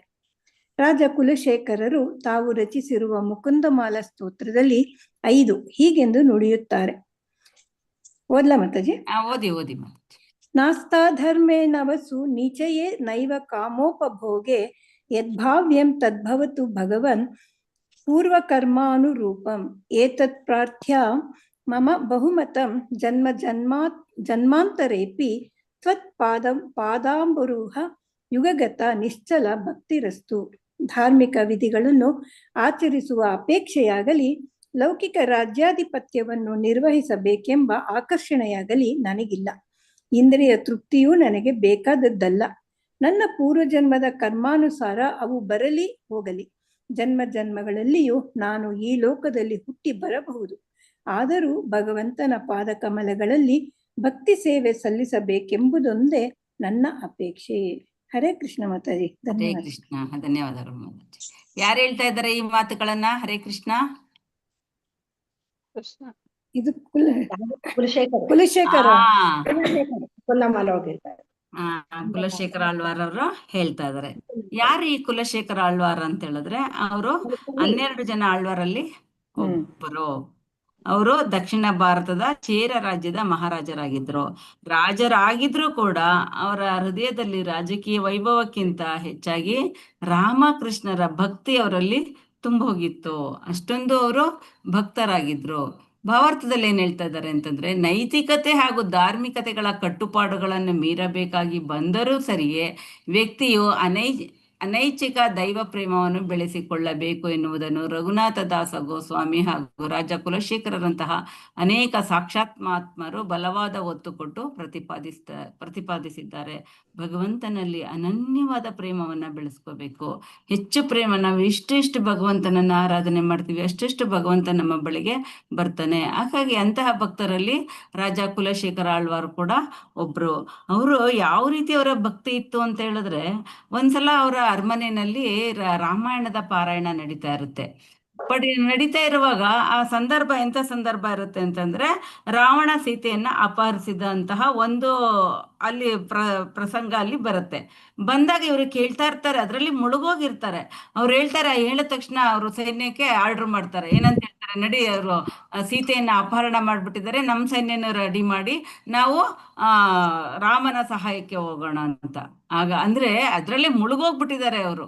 ಆಗ ಮಂತ್ರಿಗಳು ಎಚ್ಚರಿಸ್ತಾರೆ, ಇಲ್ಲ ರಾಜ ಆಗ್ಲೇ ರಾವಣನ ಸಂಹಾರ ಮಾಡಿ ಆಗಿದೆ, ನೀವು ಎಲ್ಲಿದ್ದೀರಾ, ಬನ್ನಿ ಇಲ್ಲಿಗೆ ಅಂತ ಹೇಳ್ತಾರೆ. ಹಾಗಾಗಿ ಅಷ್ಟೊಂದು ಭಕ್ತಿ ರಾಜ ಕುಲಶೇಖರ ಆಳ್ವಾರ್ಗೆ ಇರುತ್ತೆ. ಹಾಗಾಗಿ ಅವ್ರು ಏನಂತ ಭಗವಂತನಲ್ಲಿ ಕೇಳ್ಕೊತಾರೆ ಅಂದ್ರೆ, ಹೇ ಮುಕುಂದ, ನನ್ನ ಮನಸ್ಸು ಸದಾ ನಿನ್ನ ಪಾದಕಮಲಗಳಲ್ಲಿ ಲೀನವಾಗಿರ್ಲಿ ಅಂತ ಹೇಳ್ತಾರೆ. ನಿಜವಾದ ಭಕ್ತಿ ಅಂತಂದ್ರೆ ಇದೆ, ದೇವರ ಲೀಲೆಯನ್ನ ಜೀವಂತವಾಗಿ ನಾವು ಅನುಭವಿಸುವಂಥದ್ದು. ಭಕ್ತರ ಸೇವೆ, ಅವರು ಭಕ್ತರ ಸೇವೆ, ರಾಜ ಆಗಿದ್ರು ಕೂಡ ಭಕ್ತರ ಸೇವೆಯನ್ನ ಮಾಡ್ತಾ ಇದ್ರು. ಭಕ್ತರ ಸೇವೆಯೇ ದೇವರ ಸೇವೆಯಷ್ಟು ಮಹತ್ವದ್ದಾಗಿದೆ ಅನ್ನೋದವರು ತಿಳ್ಕೊಂಡಿದ್ರು. ಹಾಗಾಗಿ ಅವರು ರಾಜತ್ವಕ್ಕಿಂತ ಭಕ್ತಿಗೆ ಅವರು ಹೆಚ್ಚು ಗಮನವನ್ನ ಕೊಟ್ರು. ಹಾಗಾಗಿ ರಾಜ ಕುಲಶೇಖರ ಆಳ್ವರ ಒಂದು ಏನಿದೆ, ಇದನ್ನೆಲ್ಲ ನಾವು ಎಲ್ಲ ಓದ್ತಾ ಇದ್ದೀವಿ ಅಷ್ಟೇ. ಇದನ್ನೆಲ್ಲ ಓದಿ ನಮ್ಮ ಜೀವನಕ್ಕೆ ಈ ಭಕ್ತಿ, ಹೇಗೆ ನಾವು ಭಕ್ತಿಯನ್ನ ಮಾಡಬೇಕು, ಹೇಗೆ ಭಗವಂತನನ್ನ ನಾವು ಆರಾಧನೆ ಮಾಡಬೇಕು ಅನ್ನೋದನ್ನ ಈ ಶ್ಲೋಕದಿಂದ ನಾವು ಅರ್ಥ ಮಾಡ್ಕೋಬಹುದು. 34ನೇ ಶ್ಲೋಕ. ಹರೇ ಕೃಷ್ಣ. ಹರೇ ಕೃಷ್ಣ ಮಾತಾಜಿ. ಹರೇ ಕೃಷ್ಣ. ಕೃಷ್ಣ ಮಾತಾಜಿ ಓದ್ಲಾ? ಓದಿ ಮಾತಾಜಿ. ಶ್ಲೋಕ 34. ಅನುಗ್ರಹಾಯ ಭಕ್ತಾನಾಂ ಮಾನುಷಂ ದೇಹಂ ಆಶ್ರಿತಃ ಭಜತೆ ತಾದೃಶೀ ಕ್ರೀಡಾಯ ಶ್ರುತ್ವಾ ತತ್ ಪರೋ ಭವೇತ್. ಅನುವಾದ: ಭಕ್ತರಲ್ಲಿ ಅನುಗ್ರಹ ತೋರಲಿಕ್ಕಾಗಿ ಕೃಷ್ಣನು ತನ್ನ ನಿರಂತರ ಮಾನುಷ ರೂಪವನ್ನು ತೋರುತ್ತಾನೆ ಹಾಗೂ ಲೀಲಾ ಪ್ರಸಂಗಗಳನ್ನು ಅಭಿವ್ಯಕ್ತಿಗೊಳಿಸುತ್ತಾನೆ. ಇಂತಹ ಲೀಲಾ ಪ್ರಸಂಗಗಳನ್ನು ಕೇಳಿ ತಿಳಿದ ಮೇಲೆ ವ್ಯಕ್ತಿಯ ಕೃಷ್ಣನ ಮೇಲೆ ತತ್ಪರನಾಗಬೇಕು. ಭಾವಾರ್ಥ: ಪ್ರಸ್ತುತ ಸೇವೆಯಲ್ಲಿ ಕೃಷ್ಣನ ತತ್ಪರನ- ಸೇವೆಯಲ್ಲಿ. ಕೃಷ್ಣನ ವ್ಯಕ್ತಿಯು ಕೃಷ್ಣನ ಸೇವೆಯಲ್ಲಿ ತತ್ಪರನಾಗಬೇಕು. ಹರೇ ಕೃಷ್ಣ ಮಾತಾಜಿ. ಹರೇ ಕೃಷ್ಣ. ಪ್ರಸ್ತುತ ಶ್ಲೋಕ ಭಾವಾರ್ಥ: ಪ್ರಸ್ತುತ ಶ್ಲೋಕವನ್ನು ಶ್ರೀಮದ್ ಭಾಗವತದಿಂದ 10.33.37 ತೆಗೆದುಕೊಂಡಿದೆ. ಪರಮ ದೇವತಾ ಪುರುಷನ ದಿವ್ಯ ರೂಪಕ್ಕೆ ಅಸಂಖ್ಯ ವಿಸ್ತರಣೆಗಳಿದ್ದು ಅವೆಲ್ಲವೂ ಆಧ್ಯಾತ್ಮಿಕ ಲೋಕದಲ್ಲಿ ನಿರಂತರವಾಗಿ ಅಸ್ತಿತ್ವದಲ್ಲಿದೆ. ಈ ಐಕ ಜಗತ್ತೇನಿದ್ದರೂ ಆಧ್ಯಾತ್ಮಿಕ ಜಗತ್ತಿನ ವಿಕೃತ ಛಾಯೆ. ಆಧ್ಯಾತ್ಮಿಕ ಜಗತ್ತಿನಲ್ಲಿ ಎಲ್ಲವೂ ಮದರಹಿತವಾಗಿ ಅಭಿವ್ಯಕ್ತವಾಗಿರುತ್ತವೆ. ಅಲ್ಲಿನ ಎಲ್ಲವೂ ಮೂಲ ರೂಪದಲ್ಲಿವೆ. ಕಾಲಿನ ಬಾಧೆಯಿಂದ ಮುಕ್ತವಾಗಿವೆ. ತಮ್ಮ ಸ್ವರೂಪ ಸ್ಥಿತಿಯಿಂದ ಬೇರೆ ಬೇರೆಯಾದ ಜೀವಿಗಳಿಂದ ಪರಮ ದೇವತಾ ಪುರುಷನ ಮೇಲೆ ಬೇರೆ ಬೇರೆ ರೂಪಗಳು ಆಧ್ಯಾತ್ಮಿಕ ಜಗತ್ತಿನಲ್ಲಿ ಪೂಜೆಗೊಳ್ಳುತ್ತವೆ. ಅಲ್ಲಿ ಸ್ಥಿತಿಯನ್ನು ಕಾಲರಾಯನು ಗೆಡಿಸಲಾರನು. ಬದಲಾಯಿಸುವ ಇಚ್ಛೆಯಿಂದ ಮಧ್ಯ ಪ್ರವೇಶ ಮಾಡಲಾರನು. ಆಧ್ಯಾತ್ಮಿಕ ಜಗತ್ತಿನಲ್ಲಿ ಎಲ್ಲವೂ ಅಪ್ಪಟ ಸತ್ವಗುಣದಲ್ಲಿ ಸ್ಥಿತವಾಗಿವೆ. ಐಹಿಕ ಜಗತ್ತಿನಲ್ಲಿ ಕಾಣುವ ಸತ್ವಗುಣದ ಜೊತೆ ರಜಸ್ಸು ಹಾಗೂ ಗುಣಗಳೆಂಬ ಕಲ್ಮಶಗಳು ಬೆರೆತುಕೊಂಡಿವೆ. ಹರೇ ಕೃಷ್ಣ ಮಾತಾಜಿ. ಕೃಷ್ಣ ಮಾತಾಜಿ. ಹರೇ ಕೃಷ್ಣ.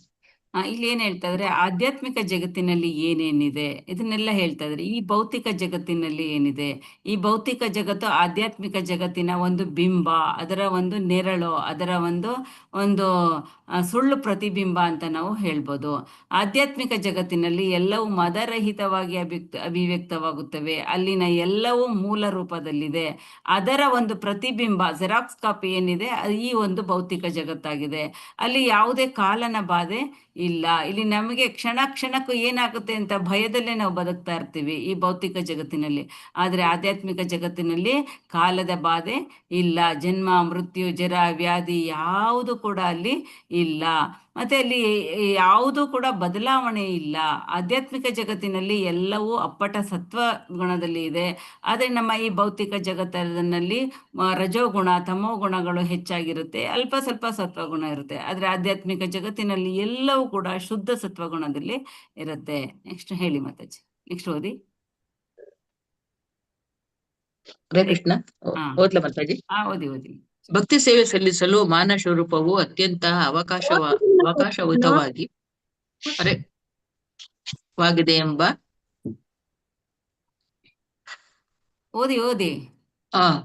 ಮಾತುಗಳು ವಿಶೇಷವಾಗಿ ಗಮನಾರ್ಹವಾದದ್ದು. ಏಕೆಂದರೆ ಈ ರೂಪದಲ್ಲಿ ಮಾತ್ರ ಜೀವಿಯು ಪರಮ ದೇವತಾ ಪುರುಷನ ಜೊತೆ ತನಗಿರುವ ಸಂಬಂಧವನ್ನು ಪುನಃ ಸ್ಥಾಪಿಸಿಕೊಳ್ಳಬಹುದು.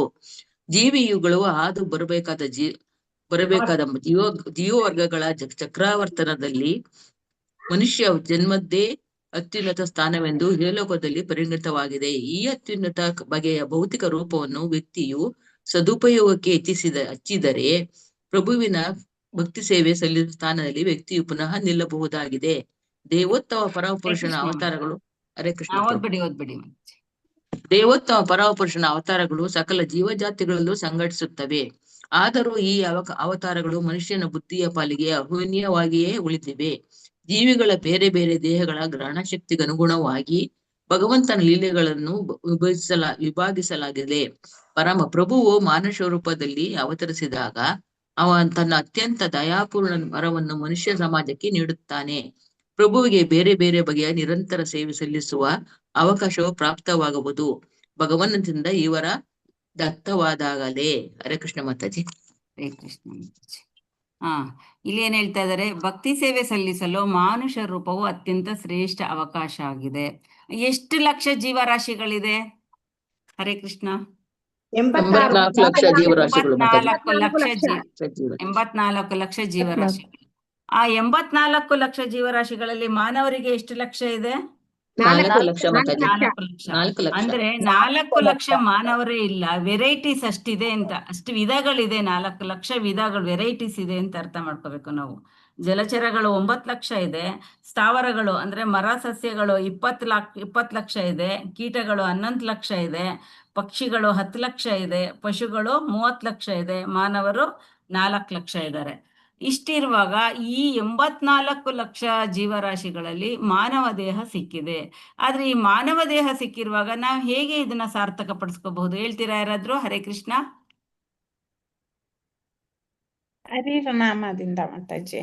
ಆ ಹರಿನಾಮ ಸಂಕೀರ್ತನೆ, ಕೃಷ್ಣನ್ ಭಕ್ತಿ ಸೇವೆ ಮಾಡ್ಕೊಂಡು ಗೋಲೋಕಕ್ಕೆ ಹೋಗಿ ನಾವು ಸಾರ್ಥಕ ಪಡಿಸ್ಕೊಳ್ಬೇಕು ಮಾತಾಜಿ. ಈ ಒಂದು ಮಾನವ ಜನ್ಮವನ್ನ ಸಾರ್ಥಕ ಪಡಿಸ್ಕೋಬೇಕಾಗುತ್ತೆ ಅಲ್ವಾ?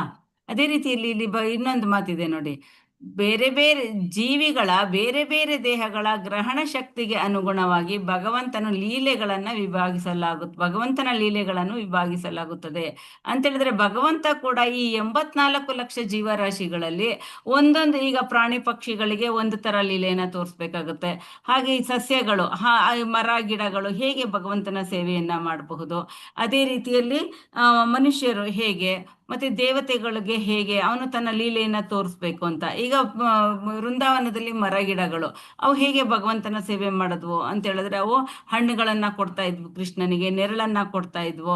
ಅದೇ ರೀತಿಯಲ್ಲಿ ಭಗವಂತ ಕೂಡ ಅವನ ಲೀಲೆಯನ್ನ ತೋರಿಸ್ತಾ ಇದ್ದ. ಹಾಗೇನೆ ಪ್ರಾಣಿ ಪಕ್ಷಿಗಳು, ಅಲ್ಲೂ ಕೂಡ ಹಸುಗಳನ್ನ, ಅವನು ಗೋವುಗಳನ್ನ ರಕ್ಷಣೆ ಮಾಡ್ತಾ ಇದ್ದ, ಹಾಗೆ ಕಾಲಿಯ ಮರ್ದನವನ್ನ ಮಾಡ್ದ. ಈಗ ಮನುಷ್ಯರಿಗೆ ಎಲ್ಲದಕ್ಕಿಂತ ಗ್ರಹಣ ಶಕ್ತಿ ಹೆಚ್ಚಾಗಿದೆ, ಬುದ್ಧಿಶಕ್ತಿ ಹೆಚ್ಚಾಗಿದೆ. ಹಾಗೆ ಮನುಷ್ಯರಿಗೆ ಉಪದೇಶವನ್ನ ಮಾಡ್ದ, ಧರ್ಮದಿಂದ ನಡಿಬೇಕು ಅಂತ ಹೇಳ್ದ. ಅದೇ ರೀತಿ ದೇವತೆಗಳಿಗೆ ಅವನು ವಿಶ್ವರೂಪವನ್ನ ತೋರಿಸ್ತಾ. ಅಂತಂದ್ರೆ ಒಂದೊಂದು ಜೀವರಾಶಿಗೆ ಅವರವರ ಗ್ರಹಣ ಶಕ್ತಿಗೆ ಅನುಗುಣವಾಗಿ ಭಗವಂತ ತನ್ನ ಲೀಲೆಗಳನ್ನ ತೋರಿಸ್ತಾ ಬರ್ತಾ ಇದ್ದಾನೆ. ನೆಕ್ಸ್ಟ್ ಓದಿ. ಪ್ರಭುವಿನ ನಿರ್ದಿಷ್ಟ ಲೀಲೆಯೊಂದರ ವಿಶೇಷ ಸ್ವಾಭಾವಿಕ ಅರ್ಥೈಸುವಿಕೆಯು ಜೀವಿಯ ಸ್ವರೂಪ ಸ್ಥಿತಿಯನ್ನು ಸೂಚಿಸುತ್ತದೆ. ಉಪಾಸನೆ, ದಾಸ್ಯ, ಮೈತ್ರಿ, ವಾತ್ಸಲ್ಯ ಹಾಗೂ ದಾಂಪತ್ಯ ಇವು ರಸವಶದಿಂದ ಕೃಷ್ಣನೊಂದಿಗೆ ವ್ಯಕ್ತಿಯು ಹೊಂದಿರಬಹುದಾದ ಪ್ರಾಥಮಿಕ ಸ್ವರೂಪದ ಸಂಬಂಧಗಳು. ಭಗವಂತನೊಂದಿಗೆ ಭಕ್ತರು ಸ್ಥಾಪಿಸಿಕೊಳ್ಳುವ ದಾಂಪತ್ಯ ಭಾವದ ನಂಟು ಅನೇಕ ಚಿತ್ತವೃತ್ತಿಗಳಿಂದ ಪರಿಪೋಷಿತವಾಗಿರುತ್ತದೆ. ಈ ಬಗೆಯ ಸಂಬಂಧದ ಪರಮೋನ್ನತ ಸಿದ್ಧಿಯ ಘಟ್ಟವು ಭಕ್ತಿಗೆ ಗರಿಷ್ಠ ಪ್ರಮಾಣದ ಸ್ವಾದಿಷ್ಟ ರಸವನ್ನು ನೀಡುತ್ತದೆ. ಹರೇ ಕೃಷ್ಣ. ಇನ್ನೊಂದು ಓದ್ಬಿಡಿ, ನೆಕ್ಸ್ಟ್ ಪೇರ ಓದ್ಬಿಡಿ.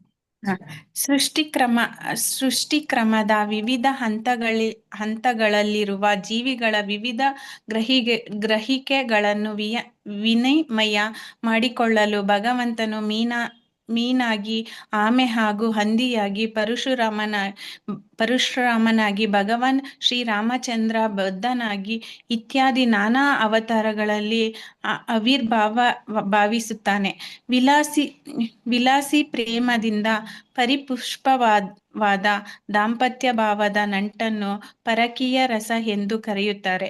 ಈ ಪರಕೀಯ ರಸವು ಭಗವಾನ್ ಕೃಷ್ಣ ಹಾಗೂ ಅವನ ಭಕ್ತರು ಪ್ರದರ್ಶಿಸುವ ಅಪೂರ್ವ ಪ್ರೇಮದ ಪರಾಕಾಷ್ಠೆಯಾಗಿರುತ್ತದೆ. ಹರೇ ಕೃಷ್ಣ ಮಾತಾಜಿ. ಹರೇ ಕೃಷ್ಣ ಮಾತಾಜಿ. ಪ್ರಭುವಿನ ನಿರ್ದಿಷ್ಟ ಲೀಲೆಯೊಂದರ ವಿಶೇಷ ಸ್ವಾಭಾವಿಕ ಅರ್ಥೈಸುವಿಕೆಯು ಜೀವಿಯ ಸ್ವರೂಪ ಸ್ಥಿತಿಯನ್ನು ಸೂಚಿಸುತ್ತದೆ.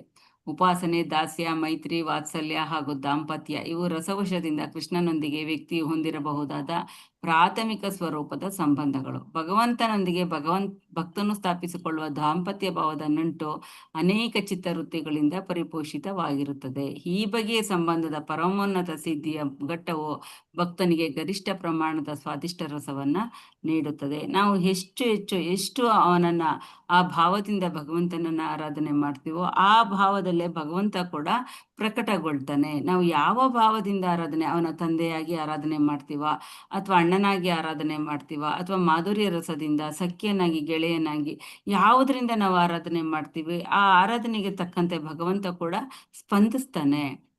ಸೃಷ್ಟಿಕ್ರಮದ ವಿವಿಧ ಹಂತಗಳಲ್ಲಿರುವ ಜೀವಿಗಳ ವಿವಿಧ ಗ್ರಹಿಕೆಗಳನ್ನು ವಿನಿಮಯ ಮಾಡಿಕೊಳ್ಳಲು ಭಗವಂತನು ಮೀನಾಗಿ, ಆಮೆ ಹಾಗೂ ಹಂದಿಯಾಗಿ, ಪರಶುರಾಮನಾಗಿ, ಭಗವಾನ್ ರಾಮಚಂದ್ರನಾಗಿ, ಬುದ್ಧನಾಗಿ ಇತ್ಯಾದಿ ನಾನಾ ಅವತಾರಗಳಲ್ಲಿ ಆವಿರ್ಭವಿಸುತ್ತಾನೆ. ಆ ಪ್ರಾಣಿಗಳ ಗ್ರಹಿಕೆ ಎಷ್ಟಿದೆ ಅಂತ ತಿಳ್ಕೊಳ್ಳೋದಕ್ಕೋಸ್ಕರ ತಾನೇ ಮೀನಾಗಿ, ಆಮೆಯಾಗಿ, ಹಂದಿಯಾಗಿ ಭಗವಂತ ಬರ್ತಾನೆ. ಹೇಗೆ ರಾಧಾರಾಣಿಯಾಗಿ ಆ ರಾಧಾರಾಣಿಯ ಒಂದು ಆನಂದ, ಅವಳ ಅನುಭವವನ್ನ ನಾನ್ ಪಡ್ಕೋಬೇಕು ಅಂತ ಅಂದ್ಬಿಟ್ಟು ಚೈತನ್ಯ ಮಹಾಪ್ರಭುಗಳಾಗಿ ಬಂದ್ರೋ, ಅದೇ ರೀತಿಯಲ್ಲಿ ಪ್ರಾಣಿಗಳ ಒಂದು ಜೀವಿಗಳ ಗ್ರಹಿಕೆಯನ್ನ ತಿಳ್ಕೊಳ್ಳೋದಕ್ಕೋಸ್ಕರ ಭಗವಂತ ತಾನೇ ಆಗಿ ಆವಿರ್ಭವಿಸ್ತಾನೆ. ವಿಲಾಸಿ ಪ್ರೇಮದಿಂದ ಪರಿಪುಷ್ಪವಾದ ದಾಂಪತ್ಯ ಭಾವದ ನಂಟನ್ನು ಪರಕೀಯ ರಸ ಎಂದು ಕರೆಯುತ್ತಾರೆ ಅಂತ ಹೇಳಿದ್ರೆ, ಇಲ್ಲಿ ಪರಕೀಯ ರಸ ಇದು ಮುಂದೆ ಬರುತ್ತೆ ನಿಮ್ಗೆ, ಅದು ಮುಂದೆ ಹೇಳ್ತಾ ಹೋಗ್ತೀನಿ. ನೆಕ್ಸ್ಟ್ ಓದಿ ಮಾತಾಜಿ. ತಮ್ಮನ್ನು ಭಕ್ತರೆಂದು ಕರೆದು ಸೃಷ್ಟಿ ಕ್ರಮದ ವಿವಿಧ ಹಂತಗಳಲ್ಲಿ ನೆಕ್ಸ್ಟ್ ಪ್ಯಾರ ಓದಿ ಮಾತಾಜಿ. ತಮ್ಮನ್ನು ಭಕ್ತರೆಂದು ಕರೆದುಕೊಳ್ಳುವ ಜನರ ಒಂದು ವರ್ಗವಿದೆ. ಇವರು ಜೀವಿಯರೆಂದೇ ಖ್ಯಾತರು. ಆದಿನಿ ಶಕ್ತಿಯ ಒಂದು ವಿಸ್ತರಣೆಗಳಲ್ಲಿ ಪ್ರಭುವು ಮೆರೆಯುವ ಶೃಂಗಾರ ಲೀಲೆಗಳ ಬಗೆಗೆ ಇವರಿಗೆ ಏನೂ ತಿಳಿಯದು. ಆದರೂ ಈ ಜನ ಭಗವಂತನ ಲೀಲೆಗಳನ್ನು ಅನುಕರಿಸಲು ಯತ್ನಿಸುತ್ತಾರೆ. ಅವರ ಈ ತೋರಿಕೆಯ ಅನುಕರಣೆಯು ಪ್ರಭುವಿನ ಜೊತೆ ವ್ಯಕ್ತಿಯು ಸ್ಥಾಪಿಸಿಕೊಳ್ಳುವ ನಂಟಿನ ಹಾದಿಯಲ್ಲಿ ಭಾರೀ ಅನಾಹುತವನ್ನೇ ಮಾಡಿಬಿಡಬಹುದು. ಐಹಿಕ ಕಾಮ ಲಾಲಸೆಯನ್ನು ಎಂದಿಗೂ ಆಧ್ಯಾತ್ಮಿಕ ಪ್ರೇಮದ ಜೊತೆ ಸಮೀಕರಿಸಲಾಗದು. ಆಧ್ಯಾತ್ಮಿಕ ಪ್ರೇಮವು ಅಪ್ಪಟ ಸತ್ವಗುಣದಲ್ಲಿ ಸ್ಥಿತವಾದದ್ದು. ಸಹಜೀಯರ ಚಟುವಟಿಕೆಗಳು ಏನಿದ್ದರೂ ವ್ಯಕ್ತಿಯನ್ನು ಇಂದ್ರಿಯಗಳ ಹಾಗೂ ಮನಸ್ಸಿನ ಕಶ್ಮಲಗಳ ಆಳಕ್ಕೆ ತಳ್ಳುತ್ತವೆ. ಅಷ್ಟೇ ಕೃಷ್ಣನ ಲೋಕೋತ್ತರ ಲೀಲೆಗಳು ಪರಮ ಪ್ರಭುವಾದ ಹದೋಕ್ಷಜನಿಗೆ ಐಹಿಕ ಇಂದ್ರಿಯಗಳಿಂದ ಆಗದವನಿಗೆ ನಿರಂತರ ದಾಸ್ಯವನ್ನು ವ್ಯಕ್ತಪಡಿಸುತ್ತವೆ. ಐಹಿಕ ಜೀವಿಗಳು ಲೋಕೋತ್ತರ ಪ್ರೇಮ ವಿನಿಮಯವನ್ನು ಅರ್ಥ ಮಾಡಿಕೊಳ್ಳಲಾರರು. ಆದರೆ ಇವರು ಭಕ್ತಿ ಸೇವೆಯ ಹೆಸರಿನಲ್ಲಿ ಇಂದ್ರಿಯ ತೃಪ್ತಿಯನ್ನು ಇಷ್ಟಪಡುತ್ತಾರೆ.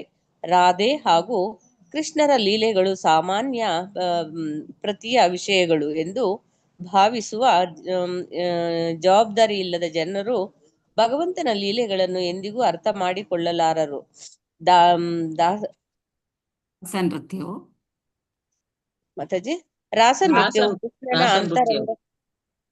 ರಾಸನೃತ್ಯವು ಕೃಷ್ಣನ ಅಂತರಂಗ ಶಕ್ತಿಯಿಂದ ಯೋಗ ಮಾಯೆಯಿಂದ ಏರ್ಪಾಟಾದದ್ದು.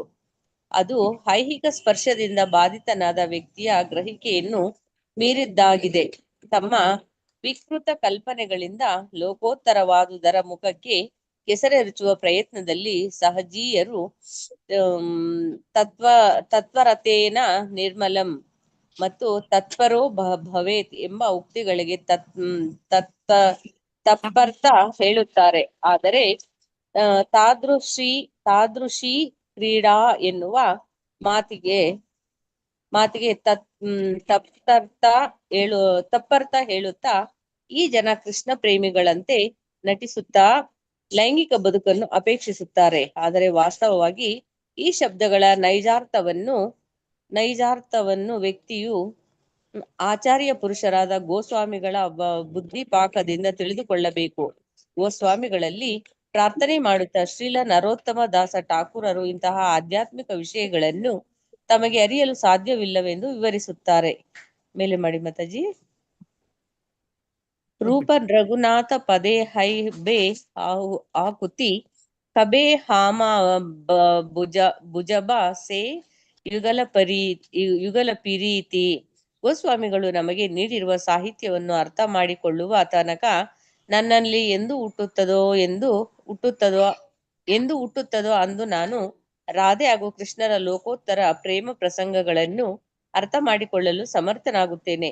ಬೇರೆ ಮಾತುಗಳಲ್ಲಿ ಹೇಳುವುದಾದರೆ ವ್ಯಕ್ತಿಯು ಗೋಸ್ವಾಮಿಗಳ ಪರಂಪರೆಯಲ್ಲಿ ತರಬೇತಿ ಪಡೆದಿದ್ದ ಹೊರತು ರಾಧಾಕೃಷ್ಣರನ್ನು ಅರ್ಥ ಮಾಡಿಕೊಳ್ಳಲಾರ.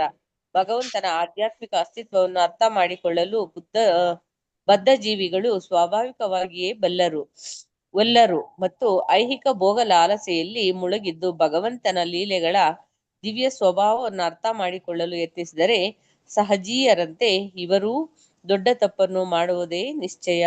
ಹರೇ ಕೃಷ್ಣ ಮಾತಾಜಿ. ಹರೇ ಕೃಷ್ಣ ಮಾತಾಜಿ. ಯಾರ ಬಗ್ಗೆ ಇಲ್ಲಿ ಹೇಳ್ತಾ ಇದ್ದಾರೆ? ಸಹಜೀಯರು ಅಂತ ಹೇಳ್ತಾ ಇದ್ದಾರೆ. ಸಹಜೀಯರು ಅಂದ್ರೆ ಯಾರು ಹೇಳ್ತೀರಾ? ನಾಟಕ ಮಾಡೋರು. ಹರೇ ಕೃಷ್ಣ. ಯಾರು ನಟನೆ ಸಹಜಿಯರು? ನಟನೆ ಮಾಡೋರು ಅವರೆಲ್ಲ, ನಟನೆ ಮಾಡೋರು. ಯಾವ ನಟನೆ ಮಾಡ್ತಾರೆ ಅವರು? ಆ ಕೃಷ್ಣನ ರಾಧೆ ತರ ಕೃಷ್ಣನ್ ತರ ನಟನೆ ಮಾಡೋರು ಅವರು. ರಾಧೆ ಕೃಷ್ಣನ ತರ ಅವ್ರ ತರನೇ ಡ್ರೆಸ್ ಮಾಡ್ಕೊಳ್ಳೋದು, ನಾವು ಅವ್ರೆ ಅಂತ ಹೇಳೋ ಅಂತದ್ದು ಇವ್ರು. ಲೀಲೆಗಳನ್ನೆಲ್ಲ ತೋರ್ಪಡಿಸೋರು. ಮೇ ಗೋಪಿ ಹೂ ಮೇ ರಾಧೆ ಹೂ ಅಂತ ಹೇಳ್ತಾರೆ. ಇವ್ರನ್ನ ಸಹಜಿಯರು ಅಂತ ಹೇಳ್ತಾರೆ. ಅವರು ನಾವೇ ರಾಧೆ ನಾವೇ ಕೃಷ್ಣ ಅನ್ನುವಂತಹ ಮನೋಭಾವ ಅವರಲ್ಲಿ ಇರುತ್ತೆ.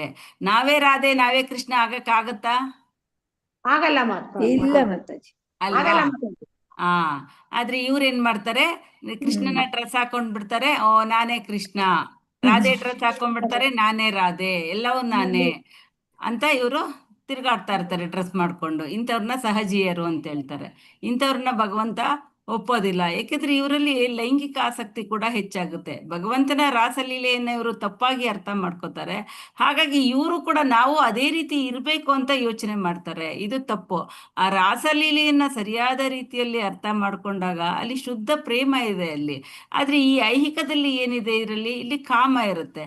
ಹಾಗಾಗಿ ಇವರು ಪ್ರೇಮವನ್ನ ತಪ್ಪಾಗಿ ಅರ್ಥೈಸ್ಕೊಂಡು ಅವರು ಕೂಡ ಲೈಂಗಿಕ ಜೀವನವನ್ನ ಹೆಚ್ಚು ಆಸೆ ಪಡ್ತಾರೆ. ನಾನೇ ಕೃಷ್ಣ, ನಾನೇ ರಾಧೆ, ನಾನೇ ದೇವತೆ ಎನ್ನುವಂತಹ ಭಾವದಲ್ಲಿ ಇವರು ಇರ್ತಾರೆ. ಹಾಗಾಗಿ ಇಂಥವ್ರನ್ನ ಸಹಜಿಯರು ಅಂತ ಹೇಳ್ತಾರೆ. ಇವರನ್ನ ಪ್ರಭುಪಾದರು ಖಂಡಿಸ್ತಾರೆ, ಇವರನ್ನ ಸಹಜಿಯರನ್ನ. ಮತ್ತೆ ಗೋಸ್ವಾಮಿಗಳು ನಮಗೆ ನೀಡಿರುವ ಸಾಹಿತ್ಯವನ್ನು ಅರ್ಥ ಮಾಡಿಕೊಳ್ಳುವ ತನಕ ನನ್ನಲ್ಲಿ ಎಂದು ಹುಟ್ಟುತ್ತದೋ ಅಂದು ನಾನು ರಾಧೆ ಅಥವಾ ಕೃಷ್ಣರ ಲೋಕೋತ್ತರ ಪ್ರೇಮ ಪ್ರಸಂಗಗಳನ್ನು ಅರ್ಥ ಮಾಡಿಕೊಳ್ಳಲು ಸಮರ್ಥನಾಗುತ್ತೇನೆ. ಆದ್ರೆ ರಾಧಾಕೃಷ್ಣರ ಒಂದು ಸಂಬಂಧವನ್ನ ಸರಿಯಾದ ರೀತಿಯಲ್ಲಿ ನಾವು ಅರ್ಥ ಮಾಡ್ಕೋಬೇಕಂತಂದ್ರೆ ನಾವು ಶುದ್ಧ ಸತ್ವಗುಣಕ್ಕೆ ಬರಬೇಕು. ಸರಿಯಾದ ರೀತಿಯಲ್ಲಿ ಜ್ಞಾನ ಪಡ್ಕೊಂಡಾಗ ಅಲ್ಲಿ ನಮ್ಗೆ ತಪ್ಪರ್ಥ ಆಗೋದಿಲ್ಲ. ಆದ್ರೆ ಏನ್ ಮಾಡ್ತಾರೆ, ಕೆಲವರು ಭಾಗವತವನ್ನ ಡೈರೆಕ್ಟ್ 10ನೇ ಸ್ಕಂದಕ್ಕೆ ನೆಗಿತಾರೆ. ಅಲ್ಲಿ ಓದ್ಬಿಟ್ಟು ಅದರಲ್ಲಿ ಸ್ವಲ್ಪ ಮಾತ್ರ ಅರ್ಥ ಮಾಡ್ಕೊಂಡು ತಾವೂ ದಾರಿ ತಪ್ತಾರೆ, ಬೇರೆಯವ್ರನ್ನು ಕೂಡ ಇವರು ದಾರಿ ತಪ್ಪಿಸ್ತಾರೆ. ಹಾಗಾಗಿ ಇದು ಸರಿಯಾದ ದಾರಿ ಅಲ್ಲ. ಭಾಗವತನ 1ನೆಯ ಸ್ಕಂದದಿಂದನೇ ಓದಿದ್ರೆ ಮಾತ್ರ ರಾಧಾಕೃಷ್ಣರ ನಿಜವಾದ ಪ್ರೇಮ ಏನು, ರಾಸಲೀಲೆ ಅಂದ್ರೆ ಏನು ಅನ್ನುವಂತಹ ಒಂದು ಭಾವ ನಮ್ಗೆ ಅರ್ಥ ಆಗ್ತಾ ಹೋಗುತ್ತೆ. ಬೇರೆ ಮಾತುಗಳಲ್ಲಿ ಹೇಳುವುದಾದರೆ, ವ್ಯಕ್ತಿಯು ಗೋಸ್ವಾಮಿಗಳ ಪರಂಪರೆಯಲ್ಲಿ ತರಬೇತಿ ಪಡೆದಿದ್ದ ಹೊರತು ರಾಧಾಕೃಷ್ಣನನ್ನು ಅರ್ಥ ಮಾಡಿಕೊಳ್ಳಲಾರ. ಹೇಗೆ ಈ 6 ಜನ ಗೋಸ್ವಾಮಿಗಳು ನಮಗೆ ಹೇಗೆ ನಾವು ಭಕ್ತಿಯನ್ನ ಪಡ್ಕೋಬೇಕು, ಭಕ್ತಿ ಸೇವೆ ಹೇಗೆ ಮಾಡಬೇಕು ಅನ್ನೋದನ್ನ ಅವರ ಪುಸ್ತಕಗಳ ಮೂಲಕ ನಮ್ಗೆ ಪ್ರಚಾರ ಮಾಡಿದ್ದಾರಲ್ವಾ, ಅದನ್ನ ನೋಡಿ ನಾವು ಓದಿ ಅರ್ಥ ಮಾಡ್ಕೊಳ್ಳೋ ತನಕ ಈ ಒಂದು ರಾಧಾಕೃಷ್ಣರ ರಾಸಲೀಲೆಯನ್ನ ನಾವು ಅರ್ಥ ಮಾಡ್ಕೊಳ್ಳೋದಕ್ಕೆ ಸಾಧ್ಯ ಇಲ್ಲ. ಅವರ ಪರಂಪರೆಯಲ್ಲಿ ಸರಿಯಾಗಿ ನಾವು ಅರ್ಥ ಮಾಡ್ಕೊಂಡ್ರೆ ಮಾತ್ರ ಇವರ ರಾಧಾಕೃಷ್ಣ ಲೀಲೆಯನ್ನ, ರಾಸಲೀಲೆಯನ್ನ ಅರ್ಥ ಮಾಡ್ಕೊಳ್ಳೋದಕ್ಕೆ ಸಾಧ್ಯ ಆಗುತ್ತೆ. ಭಗವಂತನ ಆಧ್ಯಾತ್ಮಿಕ ಅಸ್ತಿತ್ವವನ್ನು ಅರ್ಥ ಮಾಡಿಕೊಳ್ಳಲು ಬದ್ಧ ಜೀವಿಗಳು ಸ್ವಾಭಾವಿಕವಾಗಿಯೇ ಒಲ್ಲರು ಮತ್ತು ಐಹಿಕ ಭೋಗಲಾಲಸೆಯಲ್ಲಿ ಮುಳುಗಿದ್ದು ಭಗವಂತನ ಲೀಲೆಗಳ ದಿವ್ಯ ಸ್ವಭಾವವನ್ನು ಅರ್ಥ ಮಾಡಿಕೊಳ್ಳಲು ಯತ್ನಿಸಿದರೆ ಸಹಜಿಯರಂತೆ ಇವರು ದೊಡ್ಡ ತಪ್ಪನ್ನು ಮಾಡುವುದೇ ನಿಶ್ಚಯ.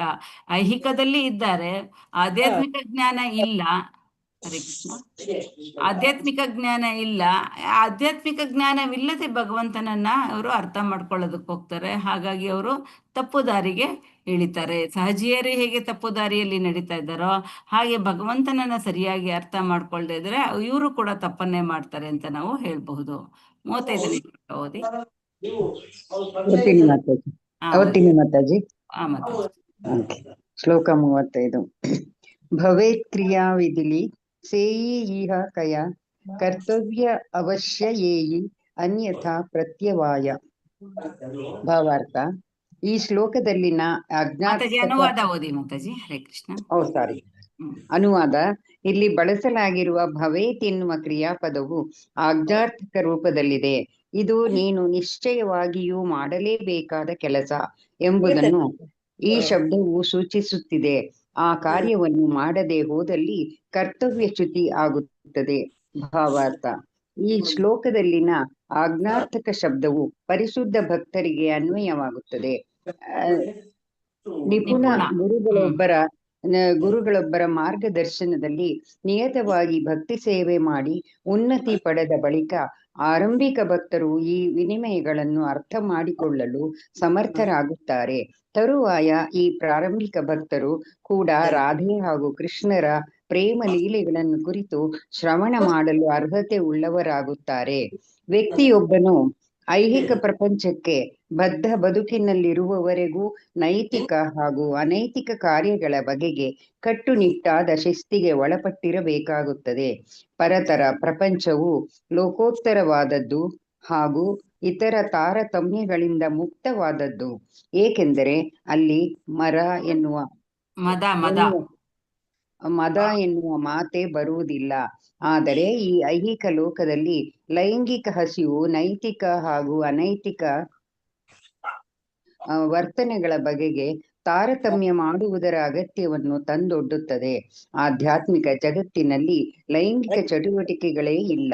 ಅಲ್ಲಿ ಪ್ರಿಯಕರ ಹಾಗೂ ಪ್ರಿಯತಮೆಯರ ವ್ಯವಹಾರಗಳು ಶುದ್ಧಾಂಗವಾಗಿ ಪಾರಮಾರ್ಥಿಕ ಪ್ರೇಮವುಳ್ಳದ್ದು ಹಾಗೂ ಅನಿಶ್ಚಿತ ಆನಂದವನ್ನು ತರುವಂಥವು. ರಸದ ಲೋಕೋತ್ತರ ಸೌಂದರ್ಯದಿಂದ ಬೀಗ ಹಾಕಿದ್ಮೇಲೆ ರಸದ ಲೋಕೋತ್ತರ ಸೌಂದರ್ಯದಿಂದ ಆಕರ್ಷಿತನಾಗಿಲ್ಲದ ವ್ಯಕ್ತಿಯು ಲೌಕಿಕ ಆಕರ್ಷಣೆಗೆ ಜಾರುವುದೇ ನಿಶ್ಚಯ.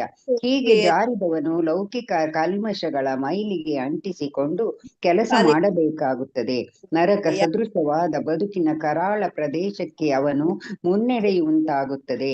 ಆದರೆ ರಾಧಾಕೃಷ್ಣರ ದಾಂಪತ್ಯ ಪ್ರೇಮವನ್ನು ಅರ್ಥೈಸಿಕೊಳ್ಳುವ ಮೂಲಕ ವ್ಯಕ್ತಿಯು ಇಹಲೋಕದ ಸ್ತ್ರೀ ಪುರುಷರು ಪ್ರೇಮವೆಂಬ ಆಕರ್ಷಣೆಯ ಕರಾಳ ಹಿಡಿತದಿಂದ ಮುಕ್ತರಾಗುತ್ತಾರೆ.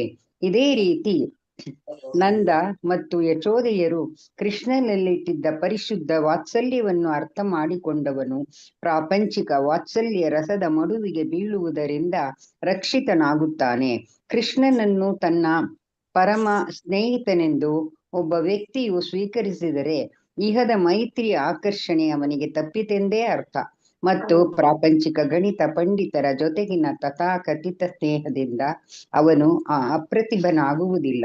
ವ್ಯಕ್ತಿಯು ದಾಸ್ಯ ಭಾವದಲ್ಲಿ ಕೃಷ್ಣನಿಂದ ಆಕರ್ಷಿತವಾದರೆ ಹೀನ ದೆಸೆಗೆ ಸಂದಿರುವ ಐಹಿಕ ಬಾಳಿನಲ್ಲಿದ್ದುಕೊಂಡು ಹಾಗೂ ಮುಂದೆಂದೋ ಪ್ರಭುವಾಗುವ ಹುಸಿ ಆಸೆಯಿಂದ ಭೌತ ಶರೀರದ ಸೇವೆ ಮಾಡುವ ಪ್ರಮೇಯ ಮುಂದೆಂದೂ ಅವನಿಗಿರುವುದಿಲ್ಲ.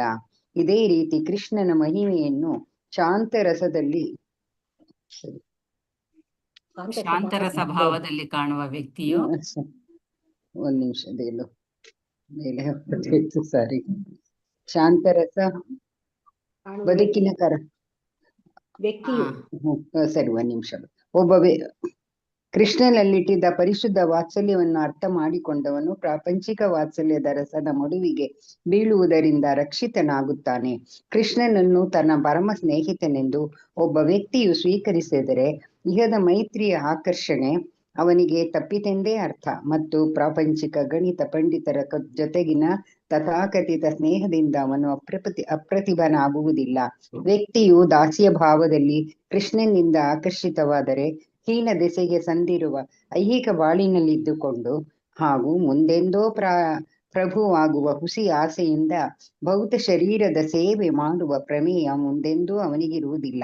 ಇದೇ ರೀತಿ ಕೃಷ್ಣನ ಮಹಿಮೆಯನ್ನು ಶಾಂತರಸ ಭಾವದಲ್ಲಿ ಕಾಣುವ ವ್ಯಕ್ತಿಯು ತಥಾಕಥಿತ ಮಾಯಾವಾದಿ ಅಥವಾ ಶೂನ್ಯವಾದಿ ತತ್ವಗಳಲ್ಲಿ ಪರಿಹಾರ ಕಾಣ ಹೋಗುವುದಿಲ್ಲ.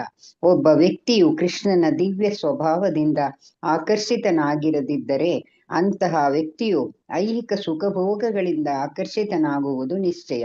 ತನ್ಮೂಲಕ ಪಾಪ ಕಾರ್ಯ ಹಾಗೂ ಪುಣ್ಯದ ಕೆಲಸಗಳೆಂಬ ಬಲವಾದ ಜಾಲ ಬಂಧನಕ್ಕೊಳಗಾಗಿ ಒಂದು ಭೌತಿಕ ದೇಹದಿಂದ ಇನ್ನೊಂದಕ್ಕೆ ವರ್ಗಾಂತರಗೊಳ್ಳುತ್ತಾ ತನ್ನ ಐಹಿಕ ಅಸ್ತಿತ್ವವನ್ನು ಮುಂದುವರೆಸುವುದು ನಿಶ್ಚಯವೇ. ಕೃಷ್ಣ ಪ್ರಜ್ಞಾವಂತನಾದಲ್ಲಿ ಮಾತ್ರ ಒಬ್ಬ ವ್ಯಕ್ತಿಯು ಬದುಕಿನ ಪರಮ ಸಿದ್ಧಿಯನ್ನು ಗಳಿಸಬಹುದು. ಹರೇ ಕೃಷ್ಣ. ಹರೇ ಕೃಷ್ಣ. ನಾವು ಶಾಂತಿಯಿಂದ ನೆಮ್ಮದಿಯಿಂದ ಸುಖದಿಂದ ಬದುಕಬೇಕು ಅಂತಂದ್ರೆ ನಾವು ಯಾವ ಧರ್ಮವನ್ನ ಆಚರಣೆ ಮಾಡ್ಬೇಕು? ಜೀವನದಲ್ಲಿ ನೆಮ್ಮದಿ ಬೇಕು, ಶಾಂತಿ ಬೇಕು, ಇದೆಲ್ಲರಿಗೂ ಬೇಕಾಗಿರುವಂತದ್ದು. ಹಾಗಾದ್ರೆ ನಾವು ಏನ್ ಕೆಲಸ ಮಾಡ್ಬೇಕು?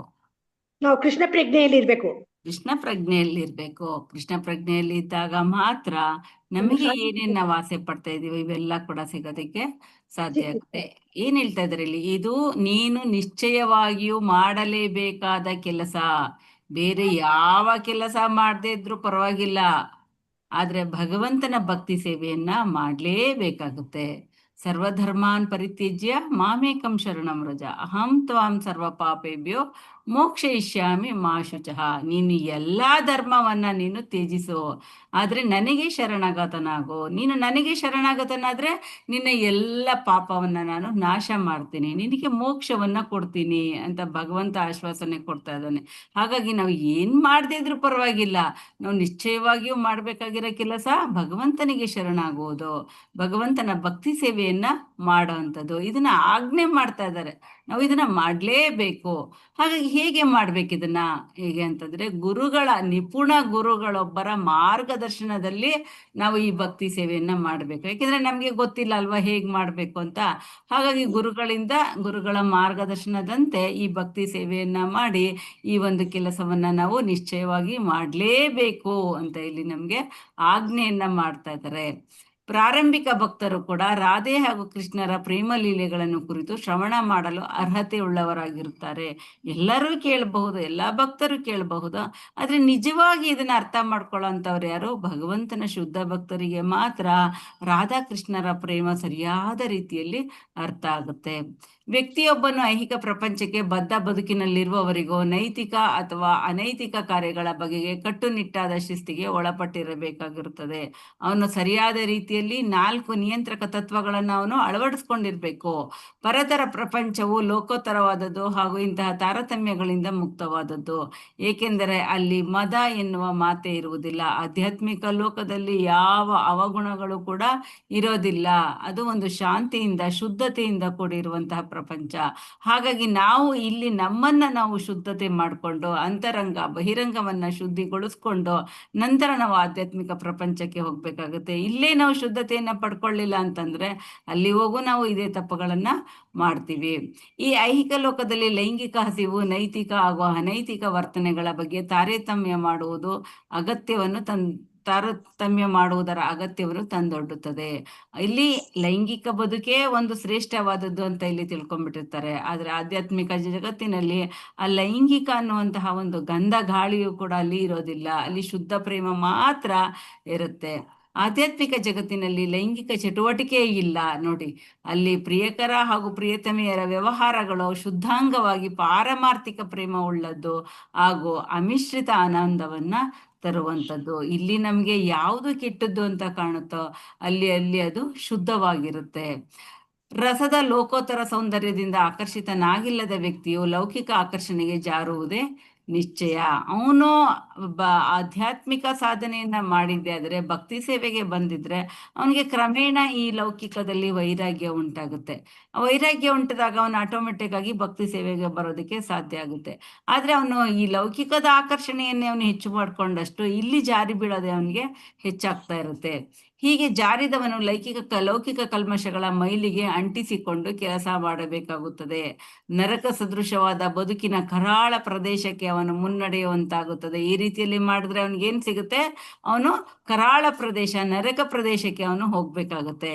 ರಾಧಾಕೃಷ್ಣರ ದಾಂಪತ್ಯ ಪ್ರೇಮವನ್ನು ಅರ್ಥೈಸಿಕೊಳ್ಳುವ ಮೂಲಕ ವ್ಯಕ್ತಿಯು ಇಹಲೋಕದ ಸ್ತ್ರೀ ಪುರುಷರು ಪ್ರೇಮವೆಂಬ ಆಕರ್ಷಣೆಯ ಕರಾಳ ಹಿಡಿತದಿಂದ ಮುಕ್ತರಾಗುತ್ತಾರೆ. ಯಾವಾಗ ರಾಧಾಕೃಷ್ಣರ ಪ್ರೇಮವನ್ನು ಸರಿಯಾದ ರೀತಿಯಲ್ಲಿ ಅರ್ಥ ಮಾಡ್ಕೋತಾರೋ ಆಗ ಅವರಿಗೆ ಅವರ ಒಂದು ದಾಂಪತ್ಯ ಜೀವನ ಕೂಡ ಇಲ್ಲಿ ಶುದ್ಧವಾಗುತ್ತೆ. ಇದೇ ರೀತಿ ನಂದ ಮತ್ತು ಯಶೋದೆಯರು ಕೃಷ್ಣನಲ್ಲಿಟ್ಟಿದ್ದ ಪರಿಶುದ್ಧ ವಾತ್ಸಲ್ಯವನ್ನು ಅರ್ಥ ಮಾಡಿಕೊಂಡವನು ಪ್ರಾಪಂಚಿಕ ವಾತ್ಸಲ್ಯ ರಸದ ಮಡುವಿಗೆ ಬೀಳುವುದರಿಂದ ರಕ್ಷಿತನಾಗುತ್ತಾನೆ. ಇಲ್ಲಿಂದ ರಕ್ಷಣೆ ಬೇಕು ನಮ್ಗೆ ಅಂತಂದ್ರೆ ಭಗವಂತನನ್ನ ಅವನ ಭಕ್ತರ ಮೂಲಕ ಸರಿಯಾದ ರೀತಿಯಲ್ಲಿ ಅರ್ಥ ಮಾಡ್ಕೊಂಡು ಅವನ ಭಕ್ತಿ ಸೇವೆಯನ್ನ ಮಾಡ್ಬೇಕಾಗುತ್ತೆ. ಕೃಷ್ಣನನ್ನು ತನ್ನ ಪರಮ ಸ್ನೇಹಿತನೆಂದು ಒಬ್ಬ ವ್ಯಕ್ತಿಯು ಸ್ವೀಕರಿಸಿದರೆ ಇಹದ ಮೈತ್ರಿಯ ಆಕರ್ಷಣೆ ಅವನಿಗೆ ತಪ್ಪಿತೆಂದೇ ಅರ್ಥ. ನೋಡಿ, ಇಲ್ಲಿ ಆಕರ್ಷಣೆ ಹೋಗ್ಬೇಕು ಅಂತಂದ್ರೆ ಏನ್ ಮಾಡ್ಬೇಕು? ಭಗವಂತನನ್ನ, ಅವನೇ ನಮ್ಮ ಸ್ನೇಹಿತ, ಅವನೇ ನನ್ನ ಬಂಧು ಬಳಗ, ತಂದೆ ತಾಯಿ ಅಂತ ನಾವು ಭಗವಂತನನ್ನ ಅರ್ಥ ಮಾಡ್ಕೋಬೇಕು. ಆಗ ಈ ಇಹದಲ್ಲಿ ಏನೇನ್ ತೊಂದರೆಗಳು ಬರುತ್ತೋ ಅವೆಲ್ಲವೂ ಕೂಡ ಕಡಿಮೆ ಆಗ್ತಾ ಹೋಗುತ್ತೆ.